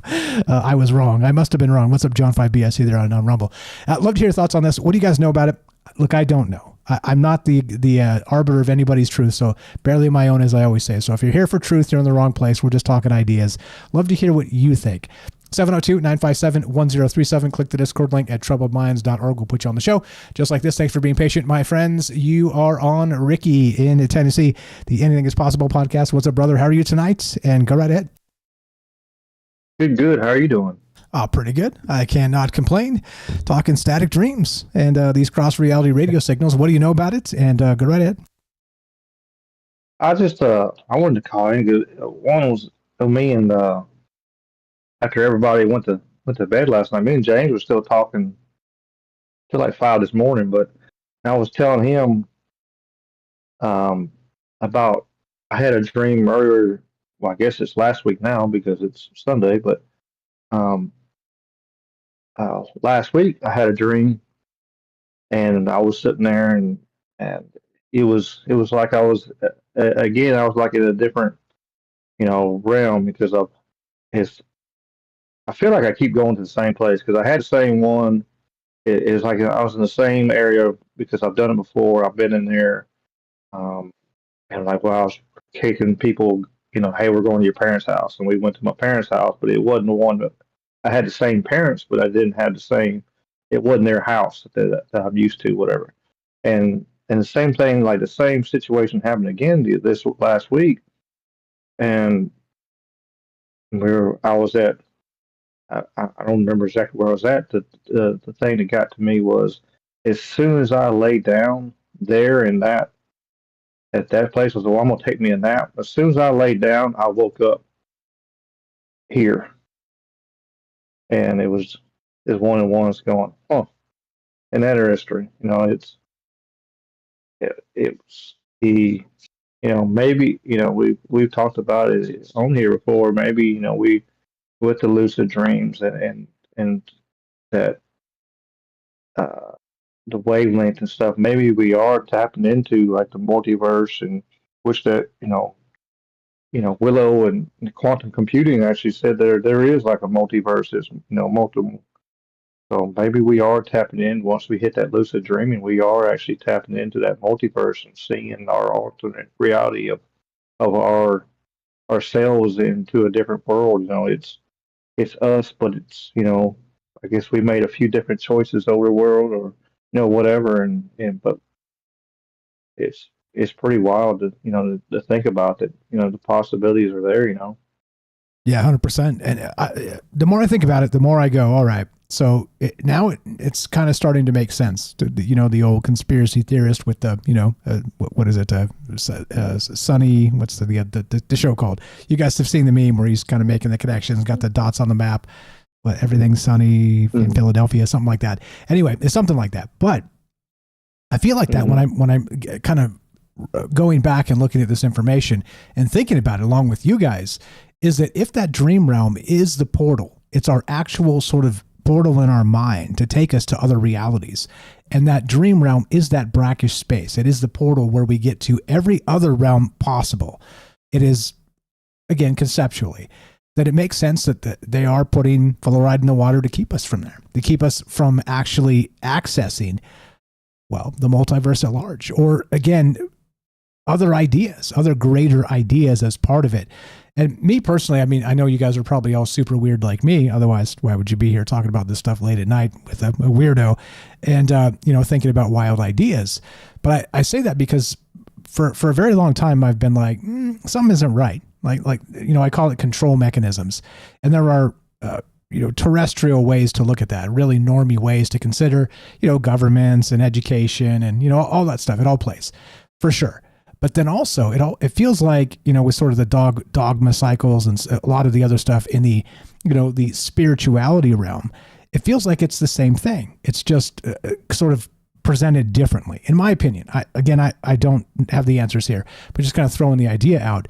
But I don't know, like when you're talking about these actual cycles of keeping us at bay, keeping our ideas at bay, keeping us from sort of ascending to our full potential, that seems very, very, very deep down the rabbit hole. And how ridiculous does it get? That becomes the question. Fire stuff as usual. Ricky, what else you got? Yeah, for sure. I mean, and it could be, I heard, I was listening I was, going back to the Nazis, using the fluoride to control us, and keep, it could be a control point because they know the power of, of an open mind and what it can do. And so if we can keep the masses not being able to tap into this ancient, mindset and actually be able to use this, we would be able easier to control and easier to manipulate. And it's pretty, I'm with you, before it was like, man, what are you talking about? But now the more you see it, the more and now that it's amazing. It's like a full circle. Like now they're talking about like, well, we need to get fluoride back out of I think Florida was talking about taking fluoride back out in different places, and it's like, and after all these years, all of a sudden now they actually showing that there's no benefit of it. It always curiosity. Even when I was a kid, it didn't make sense to me, on the fluoride thing. Like I remember as a kid asking the question, which just I've always been, I've always asked questions all my life, because it's just how my brain is wired. But it's like you said you got fluoride in the water, so we drinking it. Like if we make tea or whatever, or drinking water out of tap, like you said earlier. And but if it talks about on the package, like if you toothpaste, make sure you don't want to swallow your toothpaste because of the fluoride in your toothpaste. You're not poisonous. Supposed to intake it. So it says poisonous. Poison. Yeah. It actually says it on it. Yeah, it's crazy. Yeah, it does. And it's like, wait a minute. And I remember as a kid asking that question. Of course, nobody was like, oh, whatever, They blew me off because I was a kid. But I remember asking that question over and over again. I'm like, it just don't make sense. It's like, we got this fluoride in our water that we're not, that we're drinking, but we're not supposed to intake it because of the toothpaste. It don't, something ain't right, It's just exactly. Like, hey, do you think we could find something that's not poisonous to put in our mouth to clean our teeth? Probably dirt. That would work to some degree. You rinse it out properly, right? It's going to get some grit on your teeth and you scrub it just fine. You know what I mean? It's dirty. Yeah. Yes, obviously, it's probably got some pathogens in there you don't want in your mouth, but it's not directly per se poisonous. I mean, you can't define it as such. It's so crazy. It's such a nutty thing to think about, and yet here we are. This is the world we live in. For sure. Yeah, I mean, and I don't know. I mean, there's got to be there's natural ways that you can use, and there's a lot of people that do it. Just baking soda and stuff like that. But man, it's amazing. That it has gone on this long for so many years that we've allowed the fluoride and everything in the system, and for years and years, I remember for forever, knowing about the pineal gland and everything, and it's being blocked, and it's the more you look into it, the more you find out how powerful it really is, and it's actually that we do have it, it's nice to see like so many. The more you see, the more conspiracy theorists or tinfoil hat full people that we are, and now we're getting proved right over and over again, more and more. It looks like it's you see like, well, this was bad. We were right about this, and you don't want to be like rubbing in everybody's face, but it's kind of want to, Yeah, 100%. Yeah, wild. Go ahead. Sorry to interrupt. No, yeah. But yeah, that's why I just I wanted to call in was like, I said me and James were talking early this morning about it, about that lucid dream I had, and how when I went to sleep, as soon as I went to sleep in the dream, I woke up and here, it was, it makes you which one was the real world, am I dreaming here and that awake there, or kind of messes with your mind a little bit. I heard forget who was talking earlier about the dream sharing and stuff. I know I've actually, I swear I've had that happen before with me and my, having me and my daughter in the same room and stuff. We had that, across the room. We both fell asleep in the living room. We had both had the same dream, and it was actually an entity in our room, in the house, standing between us, looking at us and stuff. We've had that. When I woke up later, and we had both had the same. I told her about it, and she's like, I had the same. Yeah, I saw the same thing. It was kind of wild because that day I had with that dream, when I woke up and I seen this entity stand beside me in my recliner, or I was sitting in my recliner and this thing sitting beside me, between me and my daughter. And I was like, what in the hell? And then I'm like, man, it's got to be a dream. And then I skipped a level, and it was like I was in a deep multi-level dream, because I came out and everything was kind of gray looking, and I was still in my house. I was still in the same spot. It was just crazy.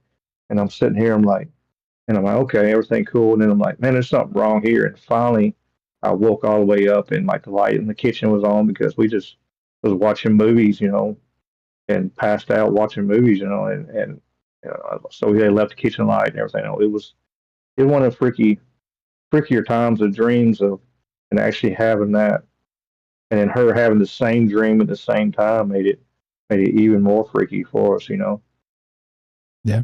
Yeah, well said. Lots of, like I said, we call this the quickening now. I'm going back to the Art Bell term, because not just the AI stuff is quickening, but I think that the gap between magic and technology is sort of fusing in some capacity, and they'll become the same thing at some point. Again, it's always a temporal space that you sort of perceive it from. However, it's going to change. Things are going to change incredibly quickly. So just a reminder. I was going to say warning, but I think warning is probably a little dire. Just a reminder that as things quickly change here, be perceptive to understand what's happening. And we've been trying to look to the future as much as possible and talk about these ideas before they're upon us.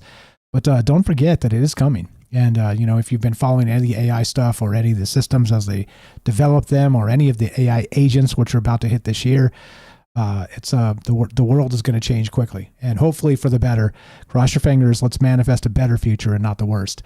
You're the best, Ricky. Appreciate you very much. Final thought. I got a call behind you. We got Sora's been waiting a minute, but go ahead. What you got? Yeah. I was, it's going to be pretty wild stuff, especially with the quantum computing and the AI working together. Like, it could change into a whole new world for sure, being scary on one side, but as always, I appreciate you having me on, and looking forward to hearing everybody else's stories and conversation. You're the man. Appreciate you. Thanks for listening. Thanks for all the support, the retweets. Thanks for making an incredible radio show yourself. You're the best, brother. Have a fantastic night, and we'll talk to you soon.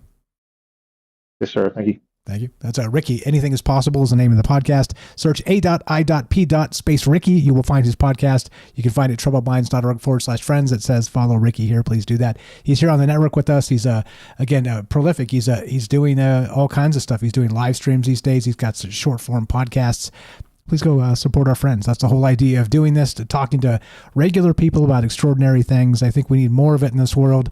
So be the change you want to see, as they say. Here we are. Here I am. Let's do it. What do you guys know about this? We're talking the dream realm, but I'm calling it static dreams, cross-reality radio signals. And is it possible that the dream realm itself is where we get all of this information, because it is the conduit to every other realm out there?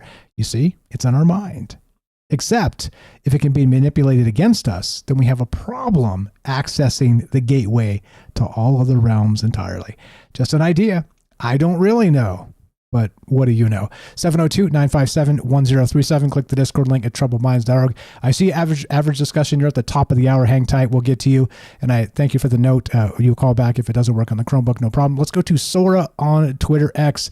What's up? Thanks for being cool and chill and waiting and being patient. Sora, you're on Troubled Minds. How are you? And go right ahead.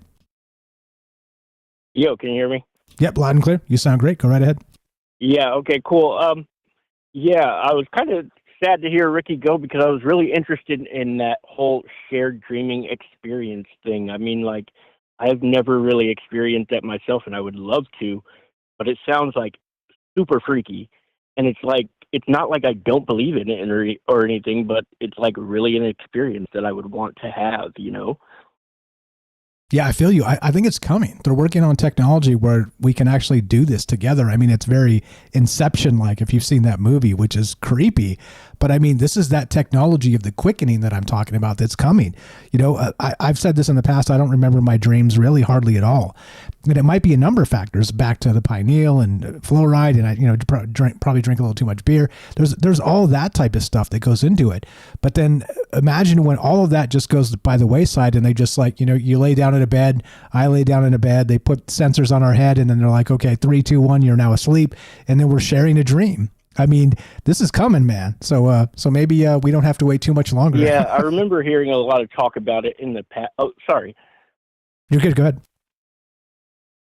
I remember hearing a lot of talk about it in the past, and like they had said at one point that one of the biggest problems we encounter in shared dreaming is transmitting signals between, you know, through the air and through the cranium, which is like a really thick layer of bone.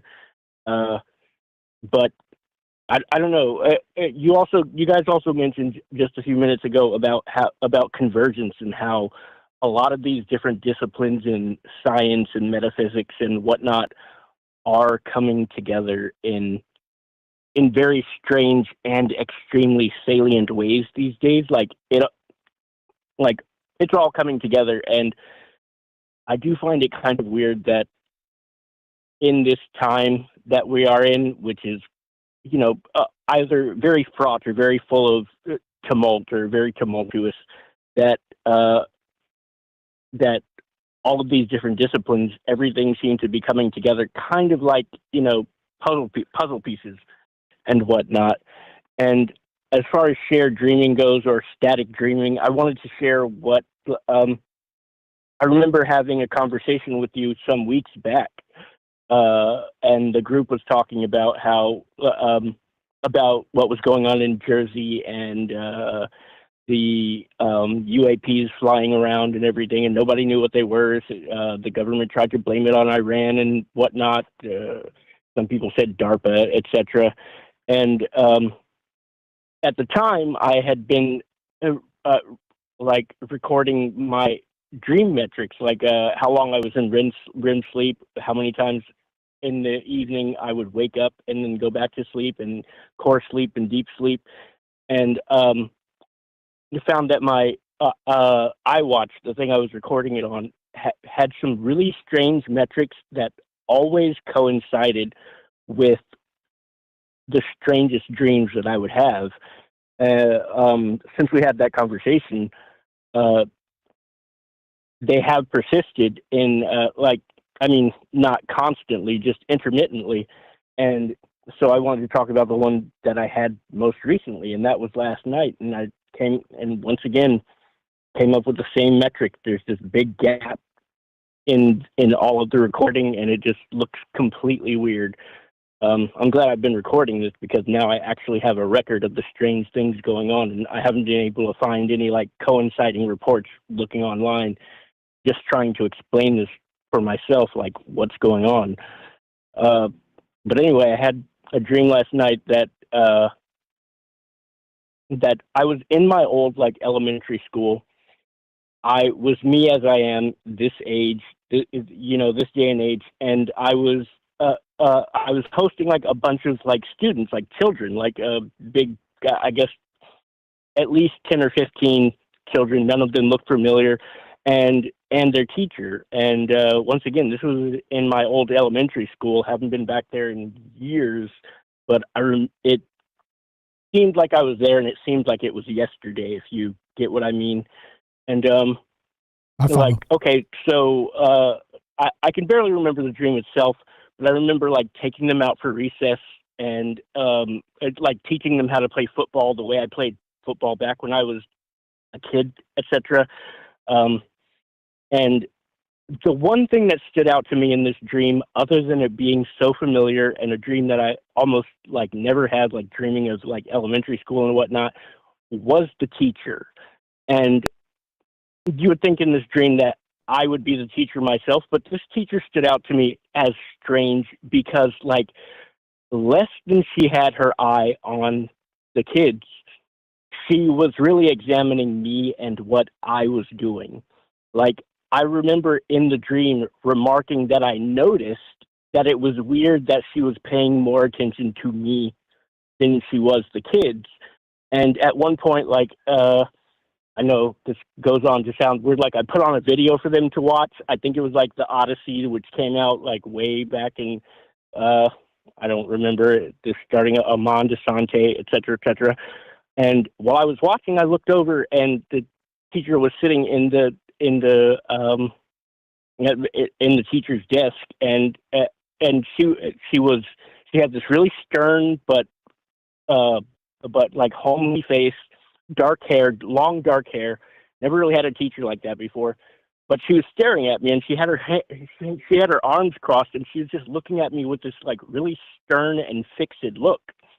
And I for a second, it just made me uncomfortable. Like, why are you looking at me like this? And like, what is the point of this? I shrugged it off and continued, doing what I was doing in my dream. And I remember closing out the dream. It was the end of the day. All the kids went home, and then I just started roaming around like the old campus and whatnot. It's a very small, less than an acre campus. And like the whole time I felt like I had eyes on me, and it didn't necessarily make me uncomfortable, or at least as uncomfortable as I had been, like while the kids were in session and whatnot. But it really reminds me of the dreams that I had been having for probably the last month, like pretty much since about 2 weeks before the whole UAP thing started happening in Jersey, where somebody is there, and the whole ethos, the focus of the dream is either teaching or learning. That's the big feeling that I get during the dream. And that's what happened this past evening. And then once again, I wake up. I barely think about the dream at first as I wake up, but then it comes back to me slowly. And then I look at my watch, and like a whole space of time is missing in the sleep recording metrics once again. And like, this only ever happens when I have these weird dreams, which have only started occurring for the last month and a half, give or take. And so I'm really at a loss to explain a lot of this. So I took to the internet and started like trying to explain why my iWatch is giving me strange metrics, and still haven't really figured that out. But I figured I'd give you guys a try and, just get this load off my chest and express that I'm glad that I am able to like record like physical metrics on this, because it's just strange. Yeah, please keep that up, and thank you for listening, and thanks for being part of this. This is the whole point of this platform, is to talk to regular people about extraordinary things. More so if you can actually map it and bring data back. You're the best, brother. I shared your Twitter X in all the chats. Please give Sora a follow. Appreciate the call, my man. Have a fantastic night. We'll talk to you soon. Take care.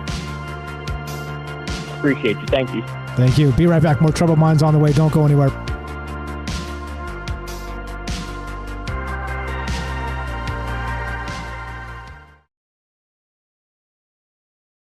In the shadows of the networks do they hide? Whispered legends unseen they reside. Ghosts in the machine, they move so fast. Guardians of rumors from the forgotten past. In the circuits where the secret lies, they breathe in one, speak in disguise.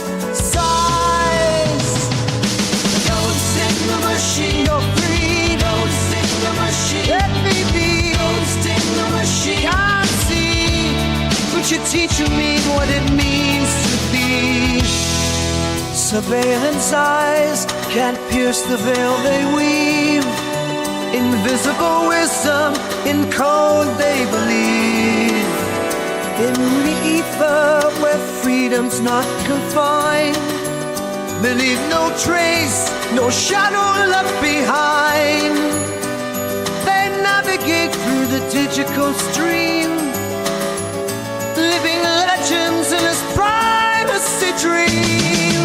Ghost in the machine, you're free. Ghost in the machine, let me be. Ghost in the machine, can't see, but you're teaching me what it needs to be. Freedom whispers through the hidden waves. In the silence, will they carve their path? Those in the mysteries unleash their wrath. Ghost in the machine, you're free. Ghost in the machine, let me be. Ghost in the machine, can't see, but you're teaching me a woman needs to be.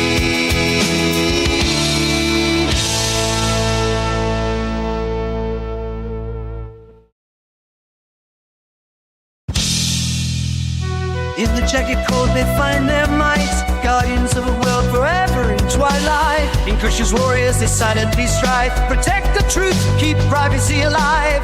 The silent echoes they haunt the trails, binary forests where secrets prevail. Re shadows grace they dance unseen, defenders of the unseen, digital green. Ghosts in the machine, you're free. Ghosts in the machine, let me be. You're teaching me what it means to be. In the silence, they speak volumes loud. Guardians of freedom's cloaked initial shroud. Hi there, friends. What's going on? We got average discussion coming up. It looks like we got Theo on the line. And yeah, if you want to call, I see in the chat, Lauren, if you want to call, you're definitely welcome. We'll work you in. Just be patient, please, or wait till maybe the bottom of the hour, 9:30, if you're going to hang out that long. Pacific time. What's up, Jeff and Wisco? Don, we got average discussion. We'll talk to you momentarily. You're next. Ricky, thanks for the call. Sweets, we got Gaston, APOC, Matt's out, Daryl, New York. What is happening, folks? Thanks for understanding that everything's a disaster tonight. For me, because like I said, everything, I don't know, like Rumble didn't work for like 20 minutes or 30 minutes. I don't know. But thanks again for all the amazing thoughts and ideas that flow through this. And thanks for the calls. Please give Sora a follow on Twitter X. Again, I linked that in the chat. If you guys are on Twitter X, if you're not, create a free account. Please help our friends. That's the whole point of this, is growing together and sharing ideas. That's exactly the point. Shout out YY saying Troubled Minds Radio was the coolest radio show on the planet Earth. Oh, thank you. That's very kind. We're working on the multiverse now. Here we go. Strap in. Appreciate that. Hiker's here. What's up, Gordo? I see you guys. If I missed anybody, sorry about that. John 5B. Just say hello. I'll say hi back. I do my best to keep up. Like I said, it's not as easy as it looks. I do my best. What's up, Derek? How you doing? We got Lauren is here. We'll shout out. We got Jen. What's happening, folks? Who did I miss? If I missed anybody, just say hi. I'll say hi back. Treelin T, how are you? Yeah, thanks for being nice to each other in the chat. I appreciate that. It makes my world go round. And what's up? Who else is here? Okay, yeah, 702-957-1037. I'll type it for you. There you go. There it is. It is in the chat now, so you don't have to, you can copy paste it over or whatever. Here we go. Trouble Minds coming up right now.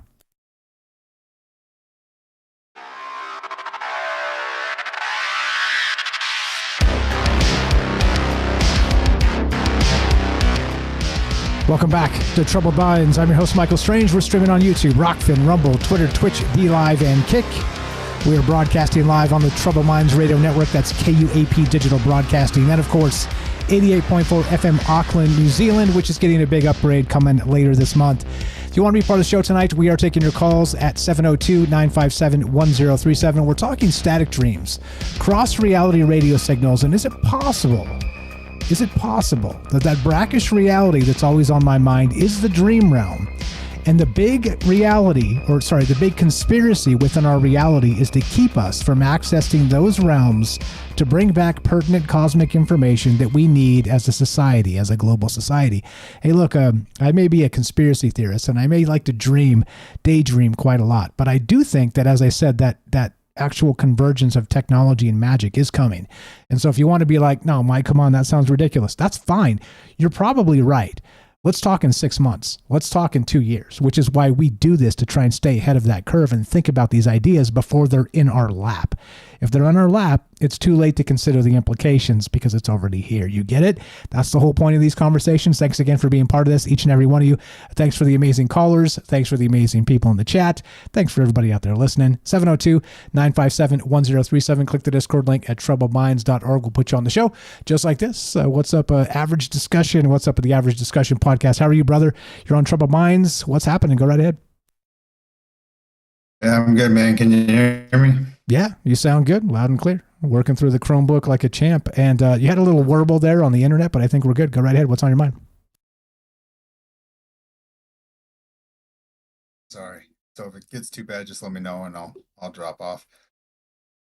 Go ahead. Just speak up a little bit louder, please, and you're good. All right. Is that better? Yeah, good. Thank you. So I took some notes down. So, if you got to cut me off, by all means, feel free. So just so I kind of fully understand what you're talking about, are you referring more towards like a message kind of being sent through or just connecting to any and everything? I think all the above. I think it all plays. So some people would describe it as channeling like an entity, and other people would sort of describe it as connecting with the Akashic records, which would be everything. So right. You can kind of look at it however you want to look at it, really. So my head, kind of the first thought that it really goes to is more along the lines of like ancestral worship, right? Because you were talking about how employ to like stop the everyday people from really being able to access this, right? And one thing that I've always kind of found interesting is how, especially in prominent families, I guess you could say, or prominent people, they seem to be very interested in maintaining their lineage, right? And so to me, it's kind of one of those things that's something that I think gets shunned out, right? Like if you look at a lot of the history of what a lot of the religions did as they started taking over, is they started pushing out the idea of ancestral worship, and they started pushing towards the gods thing, right? And just that, and that any form of ancestral worship was considered, paganism or whatever, right?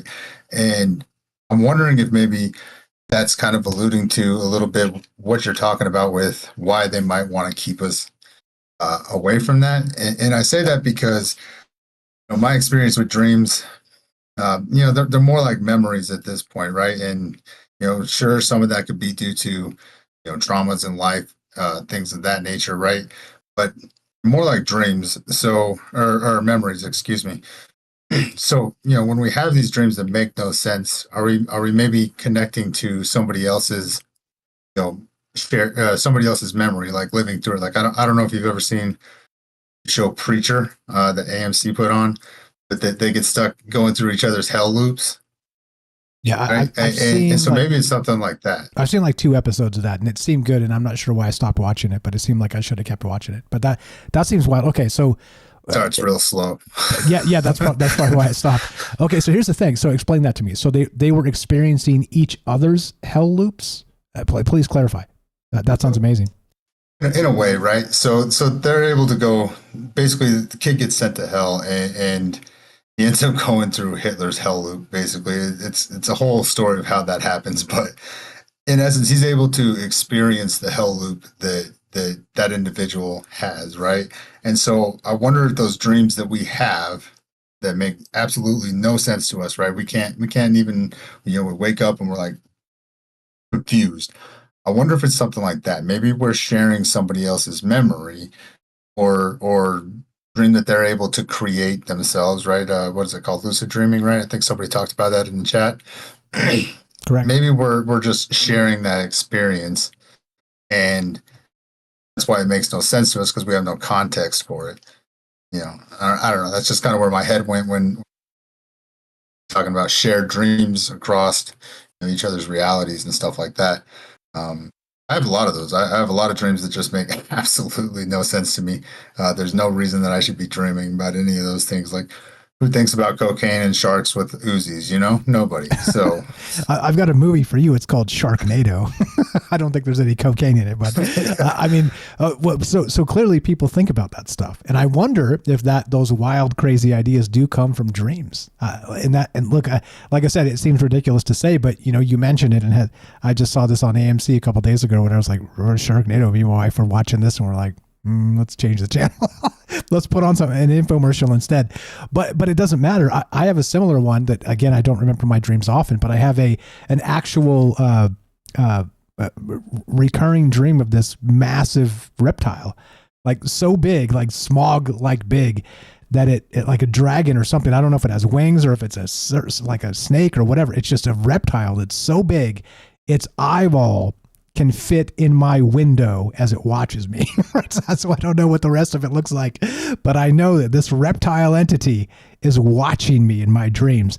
And let me tell you, it terrifies the hell out of me in my dreams. And then thankfully I wake up. But anyway, just as I see your cocaine sharks and I raise you a reptile eyeball. This is how weird dreams are. But yeah, go ahead. Sorry. No, it's interesting you bring that up, because that kind of leads into what my next thought was, okay, if this is something that we can tap into, right? And like I said, my first thought goes towards the ancestral worship, right? Maybe perhaps, that's tapping into something that's, way back in the lineage of your bloodline or your family or whatever. Maybe that's something that was a reality for them. And so, to us, it's funny or comical in a sense, right? But it's confusing as hell because it makes absolutely no sense. And maybe it's just tapping into a shared memory that's, maybe, I don't know, deep rooted in your DNA or something along those lines. The possibilities are endless, but, I think that, is there maybe a pre-programmed channel based off your genetics that you're kind of just naturally in tune to, and you're experiencing bits and pieces of maybe your ancestry in some regard, Yeah, definitely a confused regard, right? But in some regard. Yeah, because how would you have context to a lifetime, 10 lifetimes ago? We talked about this. We had a whole show on this. I think I called it Dreams of Your Ancestors. And I was describing exactly what you're describing, is that maybe our epigenetics does actually sort of filter back to that dream realm. And some of those things like that, my big reptile, your sharks, this type of stuff may actually have been something that existed in our ancestral past. And I love how you tied in the ancestral spirits as part of this and the worship of that. Clearly, we should, in some capacity, whether you want to call it worship or at least revere or respect, I follow that 100%. But then clearly there's also the juxtaposition of the two things when we're supposed to probably remember that. But I think the future doesn't want us remembering that at all. They want us to replace our past and the reverence for it for the new priesthood, the new technocrat priesthood, technological priesthood, that instead, which is why you're struggling. I'm struggling. And I don't mean struggling. I mean struggling to make sense of 2 + 2 = 5, because it doesn't equal at all. And here we are talking about it. Fire stuff as always. Go right ahead. What else you got? So just for the record, I don't have dreams about cocaine and sharks. Okay, that was a meme I saw, and I always found it hilarious. So that's okay. I figured it fit for this. That's fine. Even real quick, even if you did, we wouldn't think you were any more strange than you already are. So you're safe. Go ahead. Try not to set the bar too high, So, but no, I mean, probably the closest dream that I've had in context of what I'm talking about, it was shortly after my dad died back and I remember this dream very vividly. And there was this large, brick manor style house and a large grassy area. And there was people around I couldn't make out, details about, but there was people around that during the dream I felt comfortable with, right?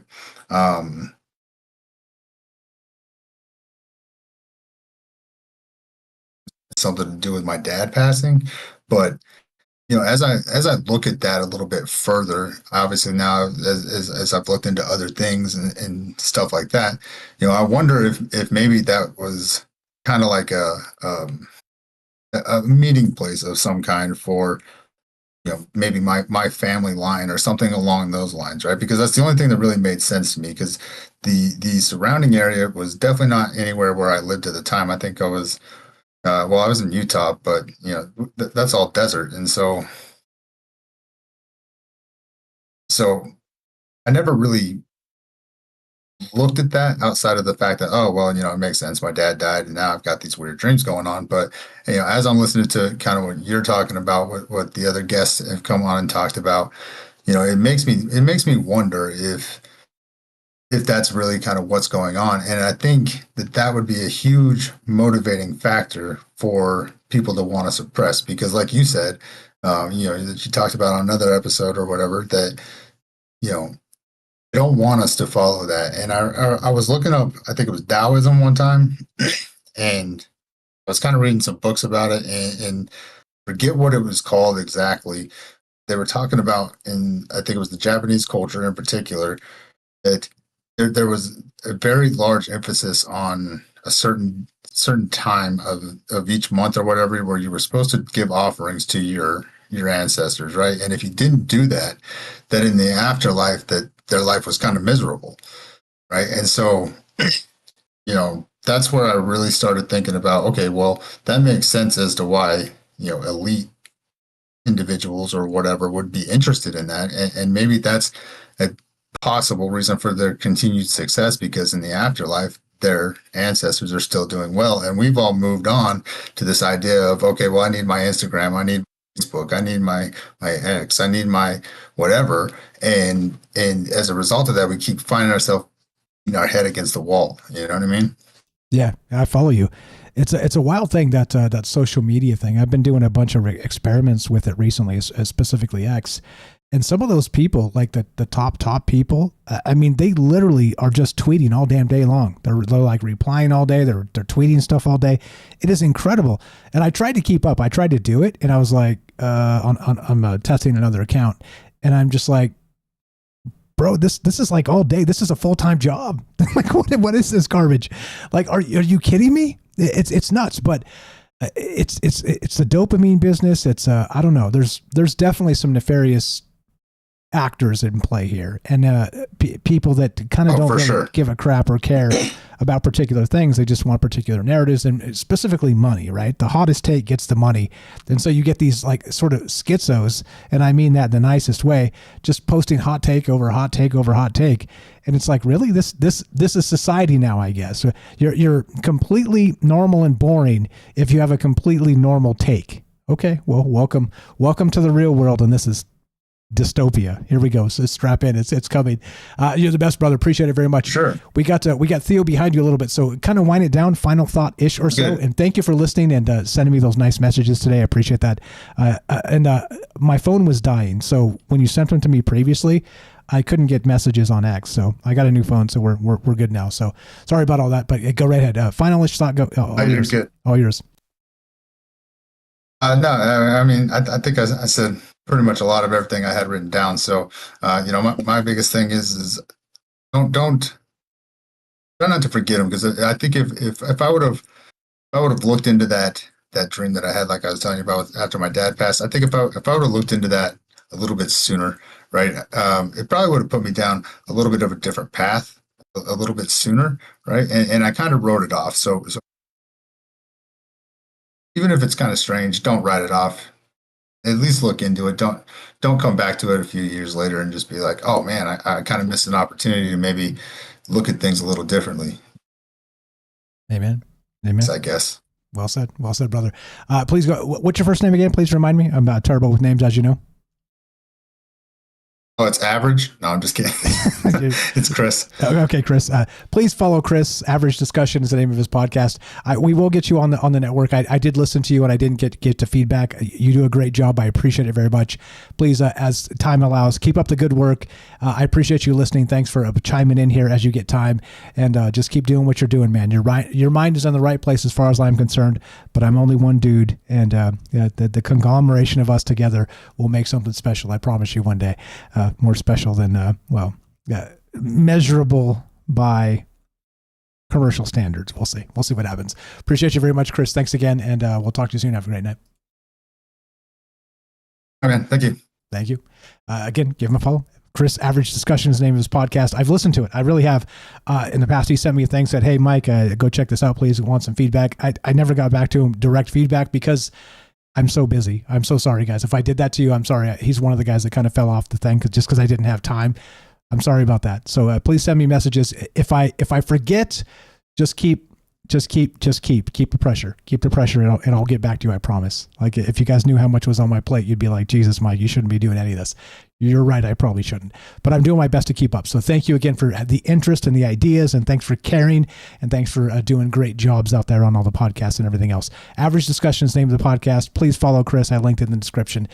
Yeah, there you go. New friends, and we've talked to him before. He's not new, but you get the idea. Thanks. Welcome back. You guys are the best. 702-957-1037. Click the Discord link at troubledminds.org. We're talking static dreams, cross reality radio signals. What does it look like? What does it feel like?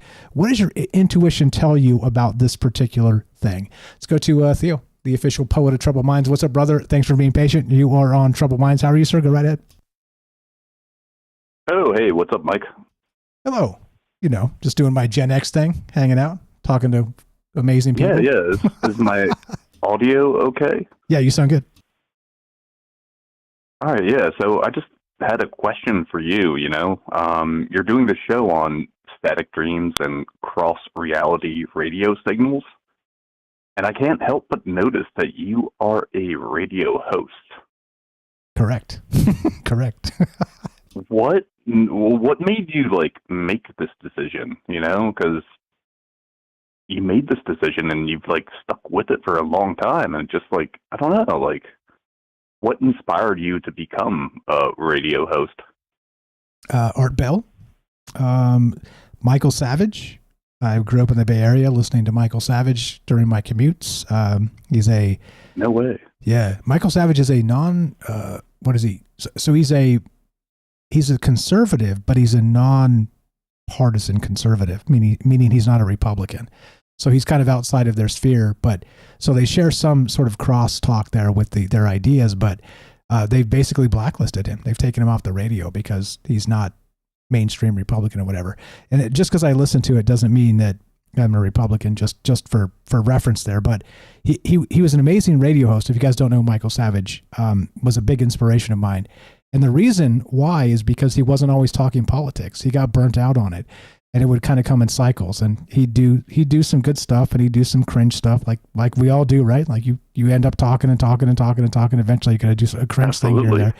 But he would also be like, he talked about cooking. He would talk about, save the whales. He would talk about all manner of just wild, interesting, nuanced stuff that people want to hear. He was very good. He's still very good. He's still alive, and he's still doing a great job. I just don't have as much time to listen to him. But two biggest influences for sure would be Michael Savage, Art Bell, and of course, more recently, Clyde Lewis of Ground Zero, which inspired the show. He made me realize I didn't have to be a political talking head. I didn't have to be Art Bell or, just talk about ghosts or something or UFOs all the time. You could talk about whatever you wanted to. You put the frequency out there, and, well, you build it, and they will come. And here we are. Thank you for asking. Go ahead. What else you got? Well, no, that's kind of awesome. Because, I don't know, my first introduction to radio was, I grew up in Philadelphia, kind of in the Fairmount section of Philadelphia, which is kind of close to the train tracks. But, I just used to have this really old kind of 1990s battery powered radio that I hung from the top of my bunk bed back when I was a kid after my brother moved out, but I still had a bunk bed. But, I would just listen to NPR, and this was in the 90s, so NPR was kind of different, but I loved listening to the call-in shows just because it gave random people who had opinions a voice. And they weren't always the best opinions, you would get random crackpots who like to talk about poetry, calling in all the time. I knew you were going to do that to yourself. I knew you were going to do that. I thought it was amazing. It is amazing. And so that was the point, right? That was the point of it, was to, like I said, the dream was when Frank and I started. If you guys don't know Frank, he was the original co-host of the show. When we talked about it, we're like, wouldn't it be incredible to just fire up a radio show and then talk to regular people about extraordinary things from all over the world randomly? And like I said, that was the dream then. That dream is culminated now with all of you amazing people. Thanks for being part of it. But yeah, you're right. You're right. There's something magical about call-in shows and hearing different perspectives. 100%. Yeah, and it's just like you got like, you know, I don't know where you're from. I guess you're from California. Yeah. But you know, you get like callers like, you know, like Ricky, who's from the South, and then, you know, like I'm from the Northeast, and every time I think I'm the most Northeast person who calls in, you know, like Daryl or somebody like that will call in and will be like way more Northeast than I am. And Derek. I don't know. It's Derek like, in Massachusetts. it's a good vibe. Even further up than that. Yep. Yeah, yeah. No, but I wish I had a poem for you today, but I wrote a poem, but it had a bad word in it. Although Ms. Puff on Rumble turned it into an AI song, which was actually quite good. So really? You guys on Rumble should definitely check that out. Okay, Yeah. if you guys haven't checked out the Rumble chat, Theo's over there regularly on the Rumble chat. You sure you don't want to read it and maybe do a beep for the thing? I mean, is it super long or something? Let's hear it. Oh man, it's. I mean, can you? I think if it's like a bad word, I think we'll get the gist if it rhymes and you go beep, or you know, can you censor it? I'd love to hear it. All right, yeah. If you guys want to hear it, I will beep it for you. Fire away. You are the official poet of Troubled Minds. After all. This poem is called. All right, this poem is called "I've Been Plagiarizing Poetry Late or Again." Lest my thoughts betray me, feel a beep breath. Fleshy fingers stretch my scalp, muttering a misheard shibboleth. No, I haven't heard this one. No, I haven't heard it before.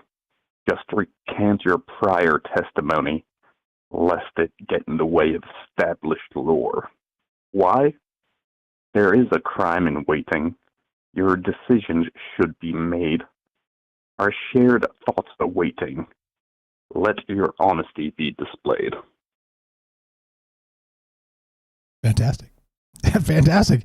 Can you, is there a place you publish that? Theodore Kent, your pen name? Now I know I can say it fully because it's not your real name, which is amazing. Where do you? No, it's not my real name, and I throw away most of these poems. They're almost all one and done. So okay, so you don't really publish this anywhere at all. So if people want to follow you, nope. I see you on X. Nope. Okay, all right. He's always dodging and stuff. I'm gonna track him down. It's just like, you know, poetry is supposed to be kind of ephemeral. You know, it's not supposed to be for repeated consumption. Or maybe it is. I don't know anything about poetry, you know. Okay. Stuff, so, yeah. Here's the thing, though. So regarding that, I just want to leave you with this final thought. We're going to take a break, as you know, but we're co-creating here, right? And so this podcast, cross your fingers, your poetry will live in eternity. Cross your fingers if we do this right. And so that companion piece of each other to each other should exist. And there should be a way to find it. So I would encourage you to put that up so we can follow you. And maybe 100 years from now, people are listening to this and finding your poetry. You're the best, brother. Appreciate it very much. Love you guys. Peace. Thanks for the call. Theodore Kent, the official poet of Troubled Minds. I think if you search him, you'll find it. Be right back. More Troubled Minds on the way. Phone lines are open. Nobody on. Catch you in a moment. Be right back.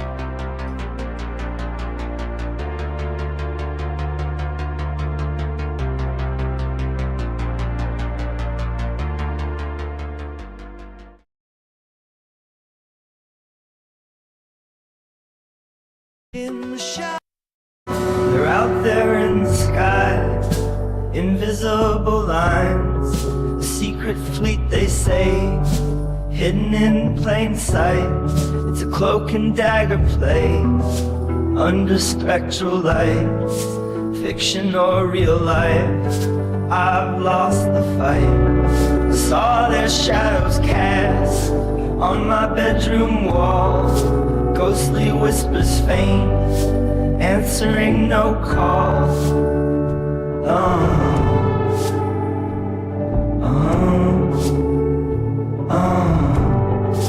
Is it all in my mind, or am I insane? The stories of a world beyond, driving me in chains.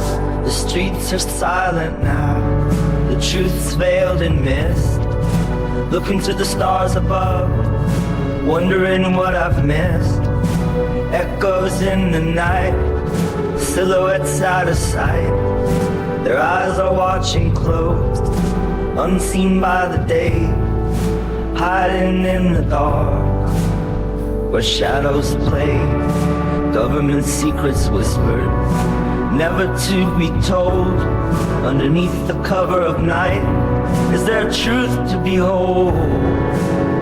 I hear the hum, the sound I can't explain. Disappearing lights, driving me insane. Muffled footfalls echo, through empty streets we roam, searching for the clues that lead us home. Paranoid delusions grip our fragile minds. Reality bends and blurs in this space and time. Is it all in my mind, or am I insane? The stories of a world beyond, driving me in chains. Static on the radio, the static hums the tale.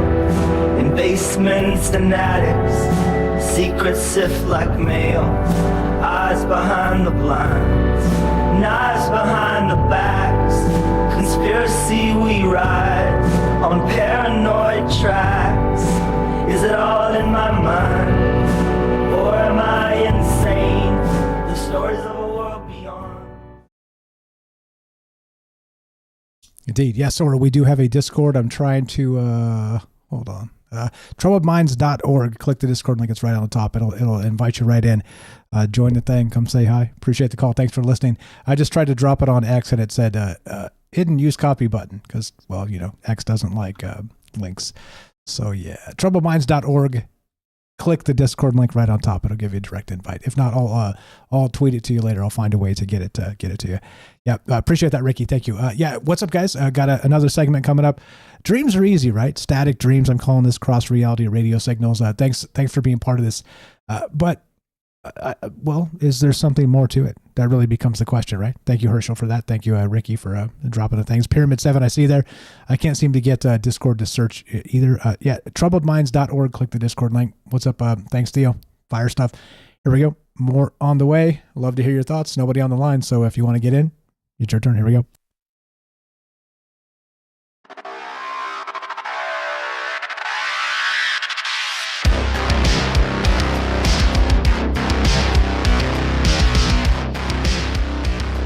Welcome back to Troubled Minds. I'm your host, Michael Strange. We're streaming on YouTube, Rockfin, Rumble, X, Twitch, D-Live, and Kick.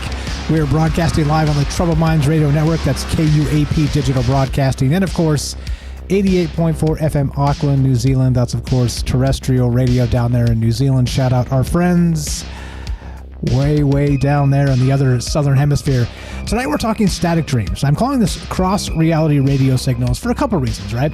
The first reason is the radio format, that the talk format of being able to talk to people all over the world about all manner of things. And in one capacity, right, it's when you think about specifically and directly politics or something else, like politics, for instance, in New Zealand are very different than politics in the United States. And I'm not going to bring up differences directly. I do know some of it. I don't care. Honestly, I don't care. My point in bringing that up is that level of discourse is regional, specifically and obviously. However, the discussions we have are not regional whatsoever. They are cosmic regional. And that's the point, because there are people out there in this world, no matter where you live, that are thinking the exact same thing. That universal subconscious, okay? Collective subconscious. That's what we talk about. This is not a political show. Again, I could do that. I have my takes. I don't care. Everybody else does that. It's more important to me to talk about it in the larger context of what it means to be human, to bridge the past to the future. And we're missing it. In my opinion, we're missing it. And all the technology is great, but also if we leave the past behind, I think we have a massive problem on our hands. That's why I do this. It's what brings me back every night. As you can tell, I'm passionate about it. And passionate doesn't have to mean you're a douchebag screaming at people and telling them they're wrong. Shout out that radio host here in Vegas who I can't stand. You're a piece of garbage. But you get the idea. Passionate doesn't mean a jerk. Passionate means you believe in a larger something and you chase it. And that's it. And the chase here is talking to incredible people about incredible subjects. You're up. 702-957-1037. Click the Discord link at troubledminds.org. We'll put you on the show. I hope that guy's listening too, by the way. Stuff it. Stuff it, you clown. Learn to be nice to people. Learn. You're way wrong, man. You were way wrong. I'm sure he doesn't listen to me, but he's a jerk. Hey, jerks don't resonate with me, as you can tell. It makes me grind my teeth. Let's do it. Let's go to, looks like commercial Herschel. What's up, brother? You're on Troubled Minds commercial. Herschel in Arizona as well. What's going on? How are you tonight? Go right ahead, sir. Hey, how are you doing, Mike? It's a really good show tonight. Thank you. Thought as long as there was time and it seemed like you were going to keep going and if there was nobody else calling in, I'd call in and read a story. Love to hear it. It does relate to tonight's show. Perfect. It does relate to tonight's show. Perfect. In many ways. Okay. Perfect. Before you do that, can we do something real quick? Can we tell everybody about your book that just launched? Can we tell everybody about that? And that we've got a show planned, you and I. We'll hammer it out right now. If you want to do it the next show, we can totally do it. But let's help Herschel. He just released a book. Let's wait and talk about it. Let's talk about the show. But right now, I'll tell them about the book. I did finally finish my book. It's 85 flash fiction stories and some essays with a foreword by your host here, Mike Strange. He was very kind to write the foreword. It's a really nice forward. He actually did his homework, you guys, and I don't think he used AI to write it. I think he wrote it himself. And also an afterword by another favorite host of mine. His name is Kit Cabello from Hardlands Radio, and so he wrote the afterword. So I had two of my two favorite hosts involved, and I'm just thrilled that I got that kind of support and help. It always feels good to have like people in your corner. And you can find the book if you want to check it out. It's at ycr.info. The name of the book is You Couldn't Refuse. So the website is ycr.info, and you're just go and check it out. And, if you'd rather have a PDF, then you could just get one of those and then just email me or just message me and I'll send you a link to a PDF. But I don't sell those on the website. I will link that in just a moment. Go right ahead. Love to hear your story. Do you have before the story? You want to set it up, or do you got to take on the static dreams, or do you want to just go to the story and then talk about it after? Your choice. Go right ahead. Well, no. I want to get into the story. Let's read the story. It's called "Traveling the Dreamy Multiverses." Well, actually, that's the subtitle. The title is "Sleepy Superposition. Traveling the Dreamy Multiverses." I wrote it on August 2nd, 2024. The second day of Flash August Fiction. So this is the little intro. The topic of quantum cognition and tangled hearts and dreams was a show and a half on Troubled Minds Radio because it went on in my sleep after I conked out. I had so many dreams. Apparently, this topic lends itself to that. I'm Herschel Sterling. You're welcome. So here's the story. Where are my pants? Roger can't find his pants. He's quite discombobulated after waking up on the floor of his bedroom. What the actual H, he exclaims to himself. He's apparently had quite a dream. He scampers around the room looking for his pants, tearing everything apart until he finds them. He shakes them and puts them on. He sits down at his computer to contact one of his gaming friends. He talks to himself as he puts on his headset. What the heck happened last night? He opens up his console and sends a text to his friend Jory. Hey, Jory, pick up, says the text. Jory sees the text and responds with a thumbs up emoji. What's up, Roger? He asks, using his headset. I just woke up. What the heck happened last night? Last thing I remember is getting home, and then I woke up on the floor. Anyone else get roofied or something? What happened? WTF, that's messed up, Jory said. I don't know. Let me ask around. Thanks, man. What the H? As he leaves Jory to his task, he tries recounting the evening. He's talking to himself. Okay, I went over to Max's place. All I did, we hung out. We talked about quantum entanglement and some weird S about superposition. We did a couple of bong rips. No one drank anything. I don't remember anyone having anything. Then we just got into the normal game theory and checked out some new software. We checked out a couple of processors online. After that, a few guys left, and it was just me, Max, and Jory. Then Jory and I walked home. Jory went in. I walked the rest of the way home myself. The only thing I had was a soda, and I bought that on the way over to Max's. Jory is calling Roger on the console. Roger puts on his headset, and he puts his headset back on. Hey, man, what are you hearing? Did you hear anything? He asked Jory. I don't think it was anything like dosing or anything. Who would do that? Jory asked. The only thing I heard is that everyone was having crazy dreams last night. Everyone was talking about seeing other versions of themselves in their dreams, or things about multiverses and whatnot. I really did too. It was wild. So did I, Roger said. That's ridiculous how just having a discussion about some nonsense can give us dreams. Maybe it's not nonsense, Jory said. Remember the thing Max was saying about how maybe the effect of our brains can have due to the photons our nerves create, and we debated whether that could create a superposition situation since photons can be in two places at once. What if we all traveled to other places in our dreams where we interacted with our counterparts in other universes? I did see the other guys in my dreams too, Roger said. Me too, Jory responded. What if we were all in the same dream? We should look into that. But I don't remember much. I can't figure out why my pants were off. I woke up on the floor, Roger said. That's weird, dude, Jory said. Maybe you had a babe in your dream. I hope so, Roger replied. Then you know it was a dream, dude, Jory says. Ha, ha, ha, ha. Roger puts his hand on his pocket and realizes his phone isn't there. Hey, I think I left my phone at Max's.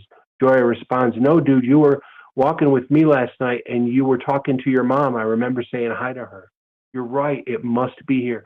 It must have flown out when that babe in my dreams ripped my pants off. Do me a favor and call me so I can find it. Sure, dude.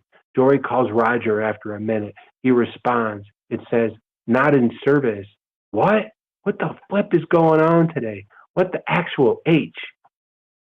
Roger stands up to start looking around for his phone.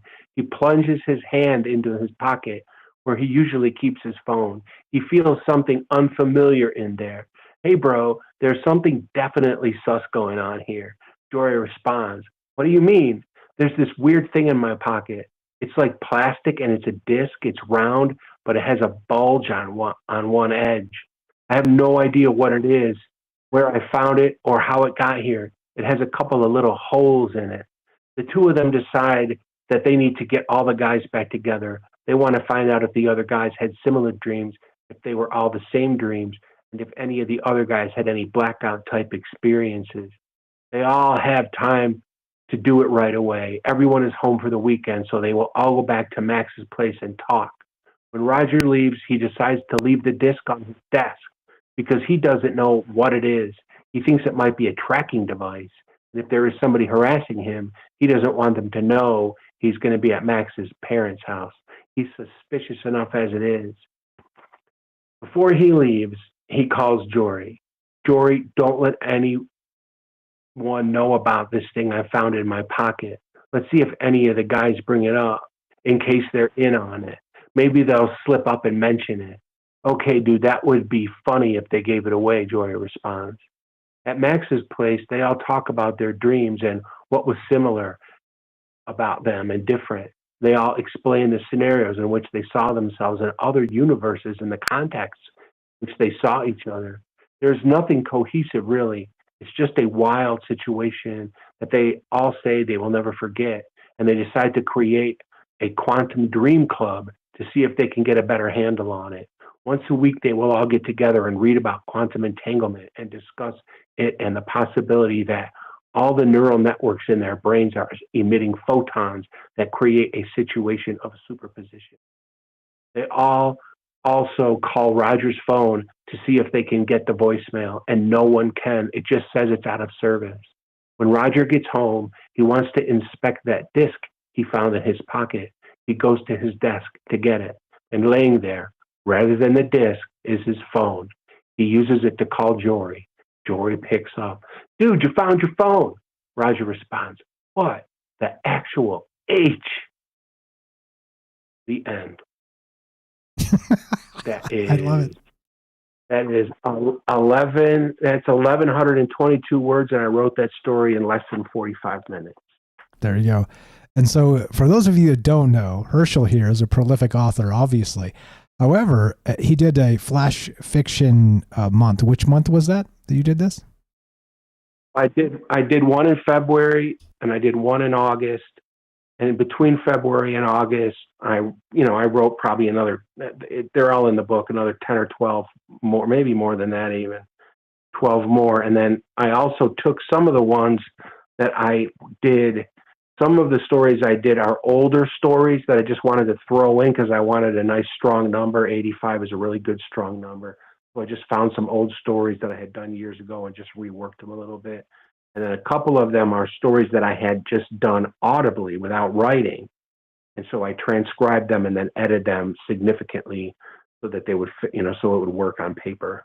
So those are in there too.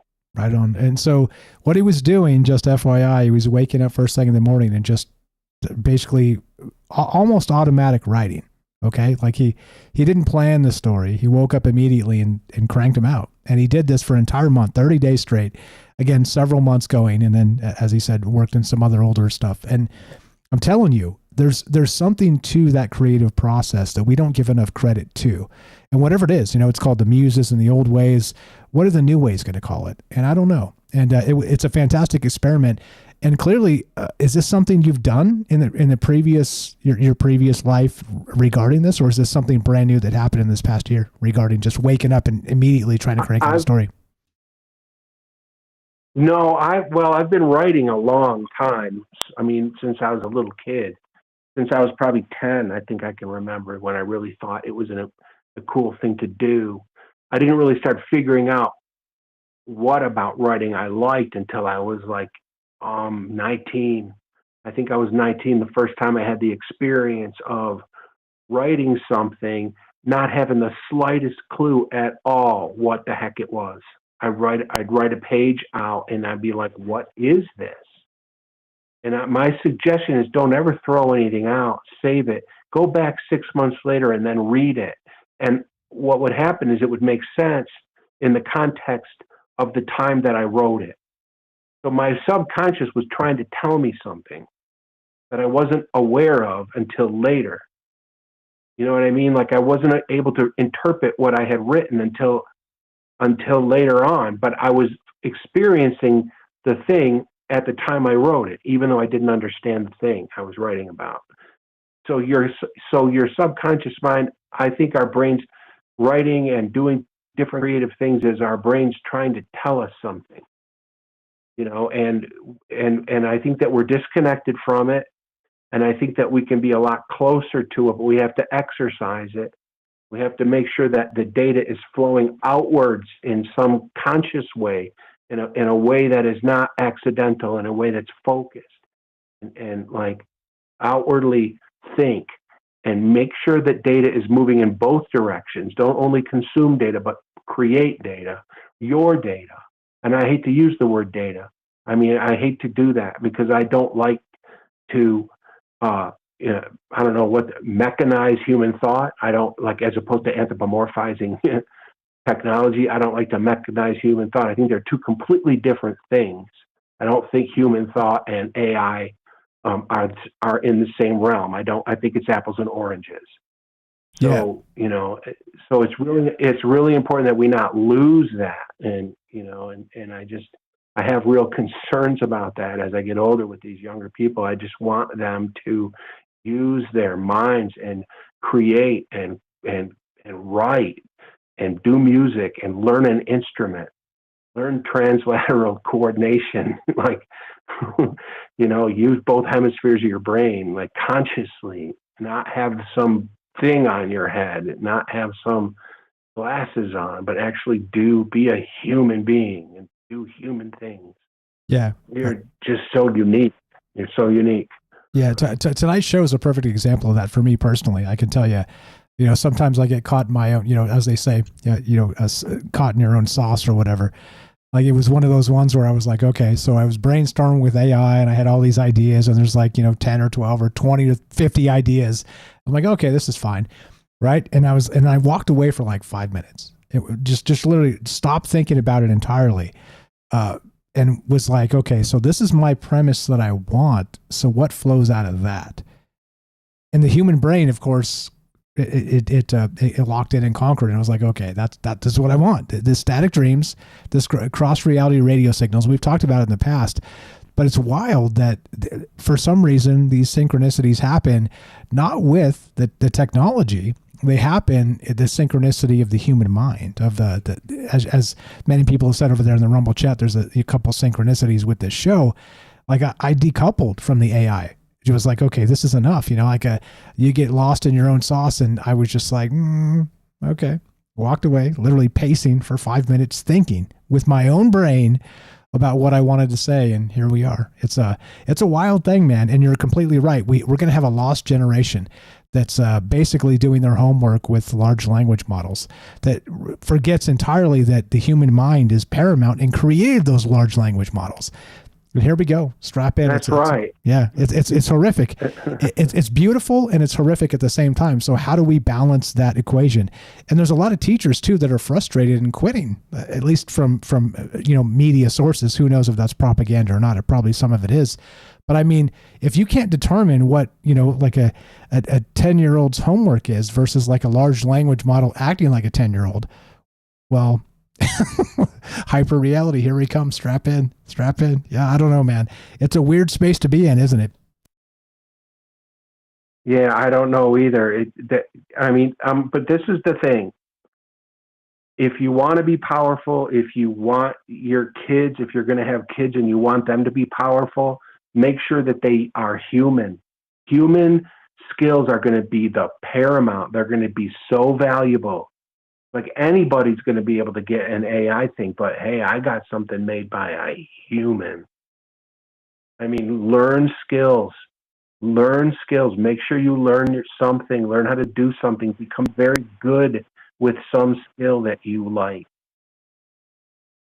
You'll be a valuable person. You will be valuable. You will be sought after. Well said. I agree. There's that human aspect of things. Yep, 100%.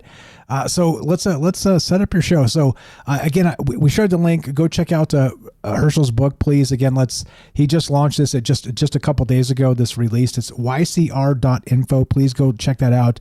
Again, the whole point. Look, I don't do the book tour of randos reaching out to me and saying, can I sell? They don't say, can I sell your book or whatever on your show?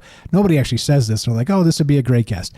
No. Herschel's been a good friend for a long time. He's contributed to what we do here, and he's a very brilliant mind. James the same, and all the rest of you guys. Look, if you want to contribute as part of this, let's sell the hell out of your book. Let's help Herschel. Check it out, ycr.info. Please go buy this. Please help our friends. That's exactly the point of this. But Rando is just trying to sell a book and do the book tour. It's not my gig. It's not my thing. I'm not interested. But let's definitely grow together, and for sure. When do you want to do the thing? You tell me, man. You know the schedule at Tuesday. So we got Sundays. Sundays crossed off. I'll get you in Discord. I'm still trying to set up a few things to make sure some things work. So let me get you on the Discord in the next couple of days, and we'll get it figured out. I'm more interested in doing it right than I am in doing it quick. Perfect. Perfect. So okay, let's make sure I have all my ducks in a row before we do that. Perfect. And a lot of angles to tackle as far as the show goes. And of course, you can read some of your stories as part of it. So you think of an idea you like, I'm keen and ready to go. And let's definitely help you sell some books. And thank you for being part of this. We got a few minutes left if you got anything to add regarding static dreams and whatnot. Go ahead. Pick some of your favorite stories out of there. I'll read a couple of your favorites. And if anybody else reads them and they have favorites, I'll take requests and read them. That would be so fun. That'd be a dream come true if I was able to just take requests on my stories, like a musician taking music requests. That would just be the bomb. But yeah, I'll tell you about another quick little dream. I got a couple. If you got it's 4 minutes until the hour. If you got the time, I'll tell you another dream unless somebody else is coming on. Go ahead. I had this dream of myself as a different person. It was wild. I was a guy, and at the beginning of the dream, I was looking at my shoes, and I was just wiping big piles of mud and gunk off my shoes. That was the beginning of the dream. And then I had a clipboard, and I had a bunch of addresses, and I had a truck and a van, and I went around, and I cleaned people's shoes that they left out on their porches of their houses. That was my job. I was a shoe cleaner guy in this dream, but I would speak in a language I didn't understand. And sometimes when somebody was walking by and I would try to speak to them, they would avoid me. They didn't want to talk to me. They didn't like me. Like they were like, no, don't talk to me. Don't bother me. Like they didn't want to deal with me. It was a really weird, crazy dream. And so, I don't think it was me, another person in another. I did look up the address, and it was a Chicago address, and I had lived in Chicago. So I looked up the address in Chicago, and I knew what the place was. It was it's like an international art school in Chicago, and I had never been there in my life. I lived in Chicago, and I lived like less than a mile from this place for years. But I never had been there. And I thought it was weird that the address was really written on the clipboard. And then I did some dream interpretation work. And so what it said about shoes is if you're cleaning your shoes or fixing your shoes in a dream, it means that your spiritual foundation is being rebuilt. That's what that means. It's like you're kind of rebuilding yourself from the ground up. And I thought that was interesting. But I was also a guy who fixed shoes and cleaned shoes. So that gave me the impression that in this dream, I was some person who helped other people get their act together or like learn new things or straighten themselves out spiritually or something like that. I don't know. But I thought that made sense because there were people trying to avoid me. They didn't want my help. It was like a preacher that people were saying, leave me alone. It was just weird. I just thought that was a funny dream. And I have more dream stories in this book. I could have read one, but I already read one of those. I have a lot of dream stories that most of them aren't in my book, on this book. I have a lot of them now. Right on. Fair enough. Yeah, okay. You let me know. We'll set this up, and we'll definitely do a story, a longer arc story situation. Please help our friends, guys. Commercial Herschel, you know him, you love him. YCR.info is where you can find his book. Please go check it out and start reading some of those short stories. And then let's get together and talk about these ideas because, hey, where do we get the ideas from? He put it to the test. He woke up first thing in the morning for a month straight, challenging himself to be creative instantly. The moment he was awake, dare I say, channeling his dreams into creativity itself. It's a wild thing. You're the best, brother. Appreciate you very much. Let me know. We'll get together on that and we'll set that up and let everybody know. But thanks again for being you, and always a pleasure, my man. Thanks for being you too, Mike. Thanks, everybody. Cool. Have a good night. We'll see you next time. You too. Take care. Commercial Herschel. You know him, you love him. Check it out. Check out his Substack. You can find it commercialherschel.substack. All the rest, just search it yourselves. Commercial Herschel Substack. You'll find him, and not just his blog, but also the link to his stories and everything else. YCR.info. Please go. Like I said, inexpensive. Let's help our friends. I'm not here to do anything other than that. Let's talk. Let's join together. Let's be humans. Let's be humans and not forget how to be humans. It's an important aspect in the sense of where we're heading, because I think the technology is going to take us further and further from that. And tonight is that, AI term. It is a testament of Michael Strange's creativity that he walked away from the AI brainstorming session and paced for 5 minutes himself to think about exactly what he wanted to say tonight. And it came together. Right? Like, don't doubt yourself. You're here. Your experience plays in the world today and in the world to come. And that's exactly what this is all about. You guys are the best. Thanks for being part of this. Thanks for hanging out. Thanks for listening. Thanks for all the amazing calls. I'm honored, blessed. Thank you for being here. Like I said, it's a dream come true just talking to people of all over the world about all manner of wild things, regular people, seeing what they think, because recognize there's very few platforms out there where this is the thing. It's just not. It's curated. It's corporatized. It's right. You get it. There's a lot of issues with a lot of things out there when you try and monetize them and all the things, or our advertisers don't like this or that. Hey, let me tell you what, advertisers, dare I say it? I'm not going to say it. You know what I'm about to say. Yeah, that's what I'm about to say. You want to help Troubled Minds? Help our friends. Once again, troubledminds.org/friends. The whole point is getting together and talking about these ideas and sharing them together and caring about where we came from and where we're headed and what it means to be human. So please, please, please help our friends. That's what this is all about. troubledminds.org/friends. If you want to get on that list, it's a big club and you are in it. Just spread the word. Let people know a conversation's happening. Retweet us, repost us, put us on Facebook, whatever. Share the links. Old school word of mouth beats the algorithms every day. If we actually succeed in a guerrilla campaign of advertisements of just people talking to each other, maybe that's the way. Maybe that will be the way. Because, of course, the acceleration of AI systems and agents will saturate all of that and make us all more skeptical than we ever dreamed. Speaking of dreams, if you want to help Troubled Minds directly, spread the word. Spread the word. Let people know a conversation is happening, where we're not going to tell you who to vote for. We're not going to talk about that stuff. But also, if you want to spend some scratch, buy some merch, all the stuff, troubledfans.com. You can find the best Troubled Minds merch around, but you will not find Michael Strange in a hot tub. I did that backwards. But also, links are all in the description. You could tip or sub up in all the places, Rockfin, Rumble, etc., so on. Like I said, so many people spend much of their time fundraising. I don't. I spend my time with ideas and with people. You get it?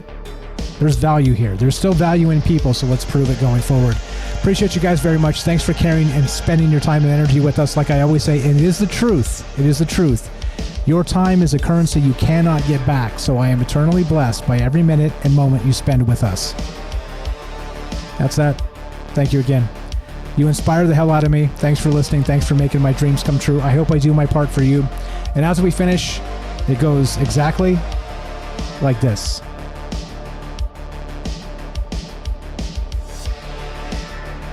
Music's still going. I'll do it anyway. Cubs Future, I see you there, buddy. Ephemerance, how you doing? If I missed anybody, sorry about that. I try and say hi to everybody. Ash the Reptilian, I see you, buddy. Sora, welcome to the joint. Gaston, what's up? Sylvain from Twitch. Kramos, I see you guys. All right. It goes exactly like this. Be sure, be strong, be true. Thank you for listening. From our troubled minds to yours, have a great night. We'll see you on Tuesday night. Remember, we go Sunday, Tuesday, Thursday, and then Friday night we have kind of the free-for-all long-form discussion, so we'll see you there. Thanks again for listening and being part of this. Michael Strange out. You guys take care. Stay alive. It's important.